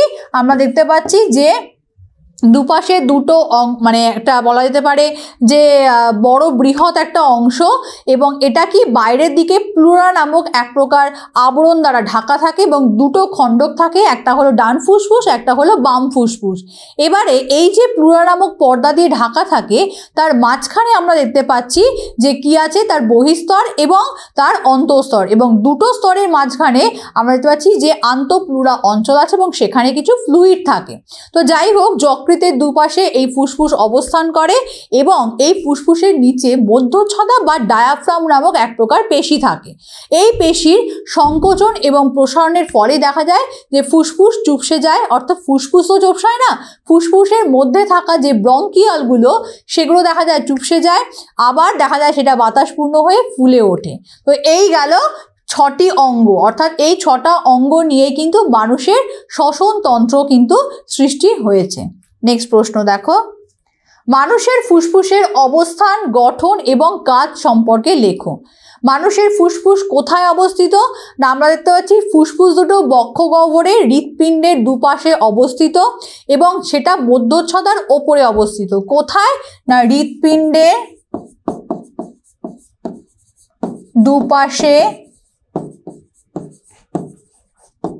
মধ্যচ্ছদার ওপরে এই ফুসফুস অবস্থিত। এই ফুসফুসের গঠন কি? না আমরা দেখতে পাচ্ছি ফুসফুস স্পঞ্জের মতন ভীষণ নরম এবং গোলাপি বর্ণের হয়ে থাকে, এবং তার মধ্যে যেহেতু প্রচুর রক্তজালকপূর্ণ হয় তার জন্য এটাকে দেখতে কিন্তু গোলাপি হয়। আর কি? এই ফুসফুসে আমরা দুটো অংশ দেখতে পাই, ডান ফুসফুস এবং বাম ফুসফুস। ডান ফুসফুসে আমরা 3টে লতি পাই, মানে 3টে লতিযুক্ত ফুসফুস হলো ডান ফুসফুস, আর বাম ফুসফুস হচ্ছে 2টি লতিযুক্ত, এবং প্লুরা নামক এক প্রকার পর্দা বিশিষ্ট হয় হচ্ছে এই ফুসফুস। ফুসফুসের বাইরে আমরা প্রাচীর সংলগ্ন যে পর্দা দেখতে পাই তাকে বলবো ভিসেরাল পর্দা, ভিসেরাল প্লুরা, এবং বক্ষ প্রাচীরের সংলগ্ন এক প্রকার পর্দা পাই যেটাকে আমরা বলবো প্যারাইটাল পর্দা। আর কি? এই ফুসফুসের মধ্যে ব্রঙ্কাস প্রবেশ করে এবং সেটা অনেকগুলো ক্লোম শাখায় ভাগ হয়ে গিয়ে ব্রঙ্কিয়ল গঠন করে। মানে কি? দেখা যায় যে এই যে যদি এটা ফুসফুস হয় তাহলে এই ফুসফুসের ভেতরে এরকমভাবে দেখা যাচ্ছে শ্বাস ইয়েগুলো পৌঁছে যাচ্ছে এবং সেখানে এরকম বেলুনের মতো আমরা কিছু অংশ দেখতে পাই, যাদেরকে আমরা বলি হচ্ছে ব্রঙ্কিয়ল। এই ব্রঙ্কিয়লগুলো কি হচ্ছে? দেখা যাচ্ছে প্রচুর ব্রঙ্কিয়লগুলো শাখা বিশিষ্ট হয়ে গিয়ে যে বায়ুথলি গঠন করে তাকে আমরা বলি হচ্ছে বায়ুথলি বা অ্যালভিওলাই। অ্যালভিওলাই। তো এই অ্যালভিওলাই দেখা যায় যে বায়ুপূর্ণ হয়ে ফুলে যায়, আবার বায়ু যখন শূন্য হয়ে যায় তখন কিন্তু সে চুপসে যায়। আর এর কাজ কি? এই ফুসফুসের কাজ হলো যে রক্তজালক পূর্ণ হয়ে থাকে, তার মানে সারা দেহ থেকে কার্বন ডাইঅক্সাইড গ্যাস শোষণ করে ফুসফুসে আসে এবং ফুসফুস থেকে নিঃশ্বাস প্রক্রিয়ায় কার্বন ডাইঅক্সাইড গ্যাস বাইরে বেরিয়ে যায়। আর কি হয় না, বাতাস থেকে যে অক্সিজেনটা আমরা গ্রহণ করছি সেটা ফুসফুসে আসছে এবং ফুসফুস সেটাকে আস্তে আস্তে করে সারা দেহের কোষকলার মধ্যে প্রেরণ করছে। নেক্সট দেখো, প্রশ্বাস ও নিঃশ্বাস কাকে বলে? মানব শ্বাসকার্যে ডায়াফ্রাম ও ইন্টারকস্টাল পেশির ভূমিকা আলোচনা করো। তাহলে কি বলেছে দেখো, প্রশ্বাস এবং নিঃশ্বাস কাকে বলে? প্রশ্বাস কি না, যে যান্ত্রিক প্রক্রিয়ার মধ্যে দিয়ে আমাদের প্রাণীদের মধ্যে পরিবেশ থেকে বাতাস গৃহীত হয় তাকে আমরা বলবো প্রশ্বাস। আর নিঃশ্বাস কি না, যে যান্ত্রিক প্রক্রিয়ার মধ্যে দিয়ে প্রাণীদের ফুসফুস থেকে নাসারন্ধ্র পথে অধিক কার্বন ডাইঅক্সাইড যুক্ত বাতাস যখন পরিবেশে ফিরে যায় সেটাকে আমরা বলবো নিঃশ্বাস। তাহলে যদি খুব সংক্ষেপে লিখি যে প্রশ্বাস, তাহলে প্রশ্বাসে কি হচ্ছে, বাতাস থেকে অক্সিজেন ফুসফুসে যায়। আর নিঃশ্বাসে কি দেখি, তার উল্টোটা, অর্থাৎ ফুসফুস থেকে কার্বন ডাইঅক্সাইড দেখা যায় বাতাসে নাসাপথ দিয়ে বেরিয়ে যায়, সেটাকে বলবো নিঃশ্বাস প্রক্রিয়া। তো দেখো, মানব শ্বাসকার্যে ডায়াফ্রাম এবং ইন্টারকস্টাল পেশির ভূমিকা কী? ইন্টারকস্টাল পেশির ভূমিকা কী না, ইন্টারকস্টাল পেশি দুটি সংকুচিত হলে বুকের খাঁচার হাড় উঠে যায় এবং সেটা বক্ষগহ্বরের আয়তনটাকে বৃদ্ধি করে। তার ফলে বক্ষগহ্বরের মধ্যে বায়ুর চাপ কমে যায় এবং প্রশ্বাস বায়ু ফুসফুসে ঢুকতে পারে। তার ফলে কি হচ্ছে, বাতাসের যে অক্সিজেন যে বাতাসটা সেটা আমরা ফুসফুসে গ্রহণ করতে পারছি। আর ডায়াফ্রামের ভূমিকা কি? ডায়াফ্রাম বা মধ্যচ্ছদা যখন সংকুচিত হয় তখন বক্ষগহ্বরের আয়তন দেখা যায় যে ফুলে যাচ্ছে এবং প্রশ্বাস বায়ু ফুসফুসে ঢুকে যায়। তাহলে এটা গেল ডায়াফ্রামের কাজ। আর ইন্টারকস্টাল পেশির কি দেখলাম, যে বক্ষগহ্বরের আয়তন আস্তে আস্তে করে ফুলে যায় এবং ভেতর থেকে দেখা যাচ্ছে ফুসফুস থেকে কার্বন ডাইঅক্সাইডযুক্ত বাতাস বাইরে প্রবেশ করছে। নেক্সট দেখো, মানুষের শ্বাসকার্যের পর্যায় দুটি কি কি? মানুষের প্রশ্বাস পদ্ধতিটি শব্দ ছক সহ সংক্ষেপে বর্ণনা করো। তাহলে মানুষের শ্বাসকার্যের পর্যায় কি কি? দুটো, একটা হলো প্রশ্বাস বা যেটাকে বলবো আমরা শ্বাস গ্রহণ, আরেকটাকে বলবো হচ্ছে নিঃশ্বাস বা যেটাকে বলবো হচ্ছে শ্বাস ত্যাগ, সেটা হলো নিঃশ্বাস। এবারে বলছে মানুষের এই প্রশ্বাসের প্রক্রিয়া মানে কি, বাতাস থেকে অক্সিজেনযুক্ত বাতাস যখন আমরা গ্রহণ করছি তখন সেটা কিভাবে ফুসফুসের মধ্যে যাচ্ছে এবং শ্বাসকার্যে সাহায্য করছে সেই পদ্ধতিটাকে ছক সহ ব্যাখ্যা করতে হবে। কিভাবে? দেখো, প্রথমে বায়ু, অর্থাৎ বায়ুর মধ্যে কি আছে, প্রচুর পরিমাণে অক্সিজেন আছে। সেটা প্রথমে কোথায় যাচ্ছে, নাসারন্ধ্রতে, নাসারন্ধ্রতে যাচ্ছে, অর্থাৎ নাকের যে ছিদ্র সেখানে আসছে। নেক্সট আমরা যাচ্ছি কোথায়, নাসাপথে, নাসাপথে আসছে। এই নাসাপথ থেকে কোথায় যাচ্ছে, গলবিলের মধ্যে, গলবিলের মধ্যে এই অক্সিজেন পৌঁছে যাচ্ছে। এবারে এই গলবিল থেকে কোথায় যাচ্ছে, ল্যারিংসের মধ্যে,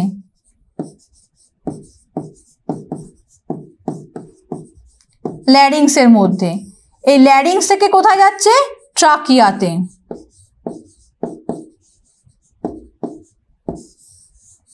ট্রাকিয়া থেকে এই অক্সিজেন কোথায় যাচ্ছে, ব্রঙ্কাসে, ব্রঙ্কাসে। ব্রঙ্কাস থেকে আমরা দেখছি সেটা যাচ্ছে ব্রঙ্কিওলে, ব্রঙ্কিওলে। এবারে এই ব্রঙ্কিওলে চলে আসার পর আমরা দেখছি কি, যে সেটা বায়ুপূর্ণ থলির মধ্যে অর্থাৎ অ্যালভিওলাইতে চলে আসছে বা বায়ুথলির মধ্যে। আমি এখানে বায়ুথলি লিখলাম, তোমরা অ্যালভিওলাইও লিখতে পারো। তো বায়ুথলির মধ্যে সেই অক্সিজেন চলে আসছে এবং সেটা কোথায় চলে এলো, রক্তজালকের মধ্যে দিয়ে সারা দেহে ছড়িয়ে পড়লো। তাহলে এখানে কি পেয়ে গেলাম, রক্তজালক। তাহলে দেখো কিভাবে জিনিসটা ছড়িয়ে পড়ছে। প্রথম হচ্ছে আমরা দেখতে পাচ্ছি বাতাস অর্থাৎ অক্সিজেন নাসারন্ধ্র পথে, নাসাপথ হয়ে গলবিলে যাচ্ছে, গলবিল থেকে ল্যারিংস, সেখান থেকে ট্রাকিয়া, ট্রাকিয়া থেকে ব্রঙ্কাস, তারপরে ব্রঙ্কিওলে আসছে এবং সেটা ছোট ছোট থলিপূর্ণ হয়ে বায়ুথলির মধ্যে পৌঁছে যাচ্ছে, বায়ুথলি থেকে রক্তজালকের মধ্যে দিয়ে সারা দেহে ছড়িয়ে পড়ছে। তাহলে এটা পেয়ে গেলাম কি না, মানুষের প্রশ্বাস পদ্ধতি ছকের মাধ্যমে। আবার যদি নিঃশ্বাস পদ্ধতি চায় ঠিক উল্টোটা, অর্থাৎ রক্তজালক থেকে শুরু করে বাতাস পর্যন্ত পৌঁছিয়ে দেবে আর শুধু অক্সিজেনের জায়গায় লিখবে কার্বন ডাইঅক্সাইড। নেক্সট প্রশ্ন দেখো, নিঃশ্বাস পদ্ধতিটি শব্দ ছকের সাহায্যে সংক্ষেপে ব্যাখ্যা করো। একই পদ্ধতি যেটা বললাম। তাহলে কি হবে, প্রথম হচ্ছে কি রক্তজালক, রক্তজালক থেকে শুরু হবে, রক্তজালক থেকে কোথায় আসছে, অ্যালভিওলাইতে, অ্যালভিওলাই অর্থাৎ বায়ুথলির মধ্যে আসছে, বায়ুথলি থেকে যাচ্ছে হচ্ছে ব্রঙ্কিওলে, ব্রঙ্কিওল থেকে আসছে ব্রঙ্কাসে, ব্রঙ্কাস থেকে আসছে ট্রাকিয়ার মধ্যে,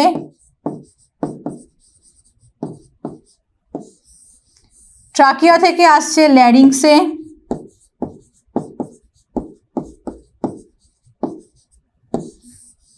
ল্যারিংস থেকে আসছে কোথায় না গলবিলে, গলবিল থেকে কোথায় যাচ্ছে আমরা পাচ্ছি হচ্ছে গলবিল থেকে নাসাপথ, নাসাপথে, নাসাপথ থেকে কোথায় আসছে নাসারন্ধ্রে এবং এই নাসারন্ধ্র থেকে কার্বন ডাইঅক্সাইড কোথায় চলে যাচ্ছে, বাতাসে। তাহলে এই গেল নিঃশ্বাস পদ্ধতি। এবার কি বলছে, প্রশ্বাস এবং নিঃশ্বাসের সময় হিমোগ্লোবিন কি কি যৌগ গঠন করে, কি কি যৌগ গঠন করে, অক্সিজেনের সাথে যুক্ত হয়ে তৈরি করে অক্সি হিমোগ্লোবিন, আর কার্বন ডাইঅক্সাইডের সাথে হিমোগ্লোবিন যুক্ত হয়ে তৈরি করে কার্বামিনো হিমোগ্লোবিন। নেক্সট পরের প্রশ্ন দেখো, সক্রিয় এবং নিষ্ক্রিয় ধূমপান কাকে বলে, ধূমপানের ক্ষতিকর দিকগুলি লেখো। সক্রিয় ধূমপান এবং নিষ্ক্রিয় ধূমপান আমরা কাকে বলবো। দেখো সক্রিয় ধূমপান কি না, ধূমপাই যখন অর্থাৎ যে ধূমপান করছে তাকে আমরা কি বলবো, ধূমপাই। ধূমপাই যখন প্রত্যক্ষভাবে কোনো সিগারেট, বিড়ি বা চুরুট এরকম ধরনের তামাক জাতীয় পদার্থ যখন সেবন করে বা গ্রহণ করে, তখন সেই ধূমপানকে আমরা বলবো সক্রিয় ধূমপান। আর তাদের আশেপাশে যারা থাকে, সেটা শিশু হতে পারে, অন্যান্য ব্যক্তি হতে পারে, স্ত্রীলোক হতে পারে, অর্থাৎ যারা ধূমপান করছে না কিন্তু তাদের দেহের মধ্যে সেই স্মোকিংয়ের যে ধোঁয়া বা ধূমপাইয়ের যে ছেড়ে দেওয়া যে ধোঁয়াটা, সেটা যখন তাদের শরীরে প্রবেশ করছে, সেইটাকে আমরা বলবো হচ্ছে নিষ্ক্রিয় ধূমপান।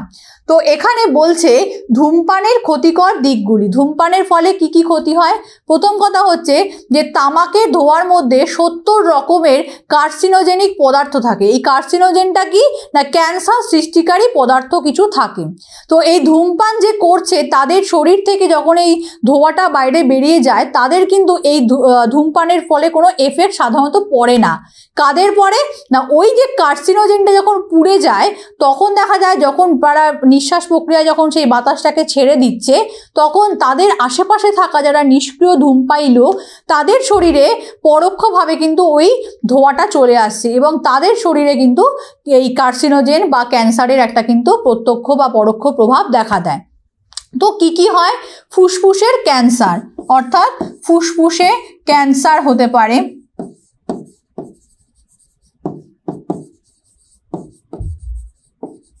আর কি হতে পারে, নিউমোনিয়া রোগ বা ব্রঙ্কাইটিস রোগ হতে পারে, ব্রঙ্কাইটিস। আর কি হয়, সিওপিডি, সিওপিডি, সিওপিডি মানে কি ক্রনিক অবস্ট্রাকটিভ পালমোনারি ডিজিজ। তো সিওপিডিও কিন্তু হতে পারে। আর কি, এবার এই গেল ধূমপানের ক্ষতিকর দিক, মানে ধূমপানের সাথে সাথে এইগুলো হতে পারে। আর কি হতে পারে, হৃৎপিণ্ডের বা হৃদবাহেরও কিন্তু রোগ সৃষ্টি হতে পারে। নেক্সট প্রশ্ন দেখো, মানুষের শ্বসন তন্ত্রের চিহ্নিত চিত্রাঙ্কন করো। তোমরা এই ছবিটাকে কিন্তু খুব ভালো করে প্র্যাকটিস করবে। পরীক্ষায় কিন্তু এই প্রশ্নটা আসে, মানে আসে বলতে আসবেই বা আসেই। তো সেই কারণের জন্য এই ছবিটাকে খুব ভালো করে প্র্যাকটিস করবে। আমি মোটামুটি তোমাদের এখানে একটা ডায়াগ্রাম আঁকার চেষ্টা করছি। তো দেখো, যদি খুব সায়েন্টিফিক্যালি দেখো তাহলে এটা হলো মাথা, তারপর দেখা যাচ্ছে যে আস্তে আস্তে করে তুমি যে এটা নাসারন্ধ্র, নাসারন্ধ্র, নেক্সট আমরা দেখতে পাচ্ছি এটা হলো নাসাপথ, নাসাপথ। সেখান থেকে দেখা যাচ্ছে যে এটা একটা নাসাপথ বা ল্যারিংস মানে গলবিলের সৃষ্টি করে থাকে, এটাকে বলবো গলবিল।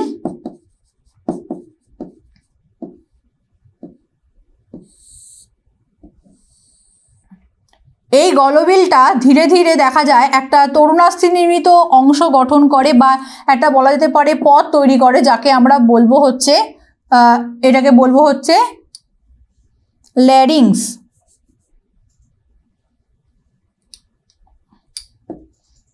এটাকে আমরা বলবো ল্যারিংস। ল্যারিংসের পর আমরা দেখতে পাচ্ছি যে এখানে এক প্রকার বলা যেতে পারে এরকম একটা ঢাকনা মতন অংশ থাকে, যেটাকে আমরা বলবো হচ্ছে গ্লটিস। এই গ্লটিসের পর একটা লম্বাটা নলাকার অংশ থাকে, মানে অংশ আমরা দেখতে পাই, যেটাকে আমরা বলবো হচ্ছে ট্রাকিয়া। তো এই অংশটাতে আমরা দেখতে পাচ্ছি এটাকে বলবো ট্রাকিয়া, এবং এই ট্রাকিয়াতে আমরা এরকম অসংখ্য ছোট ছোট রিং বা আংটির মতো অংশ দেখতে পাই, যেগুলোকে আমরা বলবো হচ্ছে tracheal ring, tracheal ring, tracheal ring. এবারে এই ট্রাকিয়াটা দেখা যাচ্ছে ধীরে ধীরে চলে আসছে কোথায়, নিচের দিকে, বক্ষ গহ্বরের দিকে, এবং সেটা কি করছে এরকমভাবে ভাগ হয়ে গিয়ে কিসে ভাগ হচ্ছে না ব্রঙ্কাস, তার থেকে আমরা দেখতে পাচ্ছি ব্রঙ্কিয়ল। তাহলে এই যে ভাগটা হলো, এই ভাগটাকে আমরা কি বলবো, ব্রঙ্কাস। ব্রঙ্কাসে ভাগ হয়ে গেল। ব্রঙ্কাস দেখা যাচ্ছে সেটা আবার অনেকগুলি শাখা পোশাকায় ভাগ হয়ে যাচ্ছে, সেটাকে আমরা কি বলবো, ব্রঙ্কিয়ল, ব্রঙ্কিয়ল। এই যে ব্রঙ্কিয়লটা ভাগ হয়ে গেল, তার থেকে আমরা দেখতে পাচ্ছি এরকম আঙ্গুলের মতো কিছু প্রবর্ধক চারিপাশে এরকমভাবে ছড়িয়ে রয়েছে, যেগুলোকে আমরা কি বলবো, অ্যালভিওলাই বা বায়ুথলি। এটাকে বলবো অ্যালভিওলাই। আর এই পুরো অংশটা ঢেকে রেখেছে কে, ফুসফুস। অর্থাৎ এইখানে আমরা এরকম এক প্রকার অঙ্গ দেখতে পাবো, যেটাকে আমরা বলবো হচ্ছে ফুসফুস। এটা হলো ফুসফুস। তাহলে এটাকে আমি বললাম কি, এটা হলো ডান ফুসফুস, ডান ফুসফুস। আর এটাকে আমরা কি বলবো, বাম ফুসফুস। ছবিটা অনেকটা নিচু করে আমার আঁকা হয়ে গেছে। এর নিচে আরেক প্রকার পেশি আমরা এরকমভাবে দেখতে পাই, যেটাকে আমরা বলবো মধ্যচ্ছদা বা ডায়াফ্রাম। তাহলে এই গেল ছবি, যেখানে মেন হচ্ছে বিষয়বস্তুটা যে তোমাদের এই মানে যে শ্বসনের যে পদ্ধতি বা শ্বসনতন্ত্রের যে অংশগুলো, সেগুলোকে আঁকতে হবে। কিভাবে না, নাসারন্ধ্র, নাসাপথ, গলবিল, larynx, glottis, trachea, tracheal ring, bronchiole, bronchus, alveoli, ফুসফুস, ডান ফুসফুস, বাম ফুসফুস, এবং লাস্টে মধ্যচ্ছদা বা ডায়াফ্রাম। তো এই গেল কমপ্লিট ছবি। এবং নিচে আমি যেটা দেখাতে পারছি না, তোমরা লিখবে মানব শ্বসনতন্ত্রের চিত্র বলে নিচে আন্ডারলাইন করে দেবে। যেটা আমার নিচে করা উচিত ছিল, আমি স্পেসের অভাবে সেটা করতে পারছি না। তো তোমরা নিচে সেটাকে সুন্দর করে একটা পয়েন্টিং বা হেডিং করে নিচে আন্ডারলাইন করে দেবে। তাহলে এই গেল ছবি, এবং এটাকে খুব ভালো করে তোমরা কিন্তু প্র্যাকটিস করবে। নেক্সট দেখো, তাহলে দীর্ঘ প্রশ্ন শেষ হয়ে যাওয়ার পর এবার আমরা কোথায় চলে এলাম, স্তম্ভ মেলাওতে। স্তম্ভ মেলাওতে আমরা কি দেখবো, বাম স্তম্ভের সাথে ডান স্তম্ভের মিল করো। কি আছে দেখো, দেখো বাম দিকের স্তম্ভে বলছে কতগুলো শব্দ, যেমন শ্বাসমূল, ট্রাকিয়া, পত্ররন্ধ্র, অ্যালভিওলাই, ডায়াফ্রাম, শ্বাসপুষ্প। আর ডান স্তম্ভে আছে শ্বাসপেশি, উদ্ভিদের শ্বাসস্থান, ফড়িং, লবণাম্বু উদ্ভিদ, ফুসফুসের গ্যাস আদান প্রদানকারী থলি, ফুসফুসের আবরণ এবং কই মাছ। এবারে বাম স্তম্ভের সাথে ডান স্তম্ভকে মেলাতে হবে। তো দেখো ফার্স্ট কি আছে, শ্বাসমূল। শ্বাসমূল আমরা কোথায় দেখতে পাই? ম্যানগ্রোভ জাতীয় অরণ্যে বা লবণাম্বু উদ্ভিদে। তাহলে দেখো এটা কি হবে, 1 নাম্বার, শ্বাসমূলের সাথে লবণাম্বু উদ্ভিদ। নেক্সট কি, ট্রাকিয়া। ট্রাকিয়া কাদের শ্বাসঙ্গ? পতঙ্গের শ্বাসঙ্গ। তাহলে এখানে পতঙ্গের কোনো উদাহরণ আছে কি? একটা ফড়িং আছে আর আছে কই মাছ। তাহলে কই মাছ তো মাছ, পতঙ্গ নয়, তাহলে কি হবে, ফড়িং। তাহলে এটা হলো 2 নাম্বার। নেক্সট হলো পত্ররন্ধ্র। পত্ররন্ধ্র কি? উদ্ভিদের শ্বাসস্থান, অর্থাৎ উদ্ভিদ এই পত্ররন্ধ্রের মাধ্যমে শ্বাসবায়ুর আদান প্রদান করতে পারে। তাহলে এটা গেল 3 নাম্বার। নেক্সট দেখো অ্যালভিওলাই। অ্যালভিওলাইটা কি? দেখো এখানে বলছে শ্বাসপেশি না ফুসফুসের গ্যাস আদান প্রদানকারী থলি, নাকি ফুসফুসের আবরণ, নাকি কই মাছ। তাহলে অ্যালভিওলাইটা কি হবে? অ্যালভিওলাইটা হবে ফুসফুসের গ্যাস আদান প্রদানকারী থলি। তার এটা হলো 4 নাম্বার। নেক্সট হচ্ছে ডায়াফ্রাম। ডায়াফ্রাম কি? এক প্রকার পেশি, যেটা ওকে আমরা বলছি হচ্ছে শ্বাসপেশি বা মধ্যচ্ছদা ডায়াফ্রাম। আর তাহলে শ্বাসপুষ্পটা কি? শ্বাসপুষ্প ক্ষেত্রে আমরা কোথায় দেখতে পাচ্ছি? কই মাছে। তাহলে এটা হলো 6 নাম্বার। তাহলে কি দেখো কি পেলাম? প্রথম পাচ্ছি শ্বাসমূল, কোথায় পাই? লবণাম্বু উদ্ভিদে। নেক্সট হচ্ছে ট্রাকিয়া, যার সাথে ফড়িং। পত্ররন্ধ্র কি? উদ্ভিদের শ্বাসস্থান। অ্যালভিওলাই কোথায় দেখতে পাই? ফুসফুসের গ্যাস আদান প্রদানকারী থলি। নেক্সট হলো ডায়াফ্রাম, যেটা এক প্রকার শ্বাসপেশি, এবং শ্বাসপুষ্প দেখতে পাই কই মাছের ক্ষেত্রে। নেক্সট পরের স্তম্ভটা দেখে নাও, দেহতল শ্বাসঙ্গ। দেহতল শ্বাসঙ্গ ডান দিকে আছে মশার লার্ভা, কোষ পর্দা, তরুণাস্থিযুক্ত মাছ হাঙর, হার্মিফোরা, রাজ কাঁকড়া, মানুষ, অস্থিযুক্ত মাছ রুই। তাহলে দেহতল শ্বাসঙ্গ কার? হার্মিফোরা, বোরো, এদের কিন্তু দেহতলের মাধ্যমে শ্বাসকার্য এরা চালাতে পারে। নেক্সট হলো শ্বাসনল। শ্বাসনল কাদের ক্ষেত্রে দেখতে পাই? মশার লার্ভার ক্ষেত্রে। তাহলে এটা গেল 2 নাম্বার। নেক্সট হলো ইউগ্লিনা। ইউগ্লিনার শ্বাসঙ্গের নাম কি? কোষ পর্দা, অর্থাৎ এরা কোষ পর্দার মাধ্যমে শ্বাসকার্য চালায়। নেক্সট হলো বইফুলকা। বইফুলকা আমরা কাদের দেখতে পাই বা বুকগিল কাদের দেখতে পাই? সেটা হলো রাজ কাঁকড়ার ক্ষেত্রে। তাহলে এটা গেল 4 নাম্বার। নেক্সট হলো 5 জোড়া ফুলকা। 5 জোড়া ফুলকা আমরা কাদের দেখতে পাই? তরুণাস্থিযুক্ত মাছ হাঙরের ক্ষেত্রে দেখতে পাই 5 জোড়া ফুলকা। আর 4 জোড়া ফুলকা কাদের দেখতে পাই? 4 জোড়া ফুলকা দেখতে পাই অস্থিযুক্ত মাছ রুইয়ের ক্ষেত্রে। তাহলে এটা গেল 6 নাম্বার। তাহলে ফার্স্ট কি পেলাম? দেহতল শ্বাসঙ্গ হলো হার্মিফোরা, সেকেন্ড হলো শ্বাসনল, যেটা হচ্ছে মশার লার্ভার শ্বাসঙ্গ, ইউগ্লিনার সাহায্যে ইউগ্লিনার শ্বাসঙ্গ হলো কোষপর্দা, বইফুলকা আমরা দেখতে পাই রাজ কাঁকড়াতে, 5 জোড়া ফুলকা দেখতে পাই তরুণাস্থিযুক্ত মাছ হাঙরের ক্ষেত্রে, আর 4 জোড়া ফুলকা দেখতে পাই অস্থিযুক্ত মাছ রুইয়ের ক্ষেত্রে। পরের প্রশ্ন দেখো, ব্রঙ্কাইটিস, অ্যাডামের আপেল, শ্বাসপেশি, ফুসফুস আবরক, এমফাইসিমা, হৃদবাহ ব্যায়াম। তাহলে ফার্স্ট কি? ব্রঙ্কাইটিস। এই ব্রঙ্কাইটিসটা কি? ব্রঙ্কাইটিসটা হলো কিন্তু এক প্রকার ক্লোম শাখার প্রদাহ, অর্থাৎ এটা হবে অপশান এ, অর্থাৎ ক্লোম শাখার প্রদাহকে আমরা বলছি ব্রঙ্কাইটিস। অ্যাডামের আপেল আমরা কাকে বলবো? ল্যারিংসকে।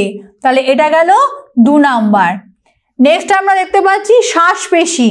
শ্বাসপেশি আমরা কাকে বলবো? ইন্টারকস্টাল পেশিকে। তাহলে এটা গেল 3 নাম্বার। নেক্সট হলো ফুসফুসের আবরক। ফুসফুসের আবরককে আমরা কি বলি? প্লুরা। তাহলে এটা হলো 4 নাম্বার। নেক্সট হলো এমফাইসিমা। এমফাইসিমা কি? অ্যালভিওলাইয়ের বিনাশ। তাহলে এটা হলো 5 নাম্বার। নেক্সট আমরা দেখতে পাচ্ছি হৃদবাহ ব্যায়াম। হৃদবাহ ব্যায়ামকে কিসের মাধ্যমে করব? সাঁতার এবং জগিংয়ের মাধ্যমে। তাহলে কি পেলাম? ব্রঙ্কাইটিস হচ্ছে ক্লোম শাখার প্রদাহ, অ্যাডামের আপেল বলছি ল্যারিংসকে, শ্বাসপেশি হলো ইন্টারকস্টাল পেশি, ফুসফুসের আবরককে প্লুরা বলছি, এমফাইসিমা হলো অ্যালভিওলাইয়ের বিনাশ, এবং হৃদবাহ ব্যায়াম কিসের মাধ্যমে হয়? সাঁতার এবং জগিংয়ের মাধ্যমে। পরের স্তম্ভ দেখে নিই। মানব শ্বাসকার্যের হার, মানুষের শ্বাসকার্যের হার কত হবে? 12 থেকে 20 বার পার মিনিট, 12 থেকে 20 বার পার মিনিট। তার এটা গেল 1 নাম্বার। নেক্সট হলো প্রশ্বাস। প্রশ্বাস কি? এক প্রকার সক্রিয় পদ্ধতি, তাহলে এটা হলো 2 নাম্বার। নেক্সট দেখো, নিঃশ্বাস বায়ুতে অক্সিজেনের মাত্রা, নিঃশ্বাস বায়ুতে অক্সিজেনের মাত্রা কত? 16.4%, তাহলে এটা হলো 3 নাম্বার। নেক্সট হলো নিঃশ্বাসে কার্বন ডাইঅক্সাইডের মাত্রা, কার্বন ডাইঅক্সাইডের মাত্রা কত নিঃশ্বাসে? 4%, তাহলে এটা হলো 4 নাম্বার। নেক্সট হলো ধূমপায়ীর কাশি। ধূমপায়ীর কাশিটা কি? এটা হলো ফুসফুসের শ্বাসকার্য নিয়ন্ত্রণ, অর্থাৎ শ্বাসকার্য নিয়ন্ত্রণ হচ্ছে ধূমপায়ীর কাশি, তাহলে এটা হলো 5 নাম্বার। আর কি আছে? নিঃশ্বাস। নিঃশ্বাস কি? এক প্রকার নিষ্ক্রিয় পদ্ধতি, তাহলে এটা হলো 6 নাম্বার। তাহলে কি পেলাম দেখো, মানব শ্বাসকার্যের হার হচ্ছে 12 থেকে 20 বার পার মিনিট, প্রশ্বাস হচ্ছে এক প্রকার সক্রিয় পদ্ধতি, নিঃশ্বাস বায়ুতে অক্সিজেনের মাত্রা 16.4%, নিঃশ্বাসে কার্বন ডাইঅক্সাইডের মাত্রা 4%, ধূমপায়ীর কাশি হচ্ছে শ্বাসকার্য দ্বারা নিয়ন্ত্রিত হয়, আর নিঃশ্বাস কি? এক প্রকার নিষ্ক্রিয় পদ্ধতি। তাহলে এই গেল আমাদের সমস্ত রকমের প্রশ্নোত্তর পর্ব নিয়ে আজকের এই ভিডিও। তোমরা এই ভিডিওটাকে খুব ভালো করে দেখবে, তার আগে কি করবে? অধ্যায়ের কনসেপ্টটাকে কিন্তু ক্লিয়ার করে নেবে, তারপরে আমার এই প্রশ্নোত্তরের ভিডিওটাকে দেখবে, ভালো করে তোমরা এটাকে কিন্তু দেখবে এবং নিজেদেরকে প্রিপেয়ার করবে কি? পরীক্ষার জন্য। আবার তোমাদের সঙ্গে দেখা হবে নতুন একটি অধ্যায়ের নতুন প্রশ্নোত্তরের ভিডিও নিয়ে। টাটা।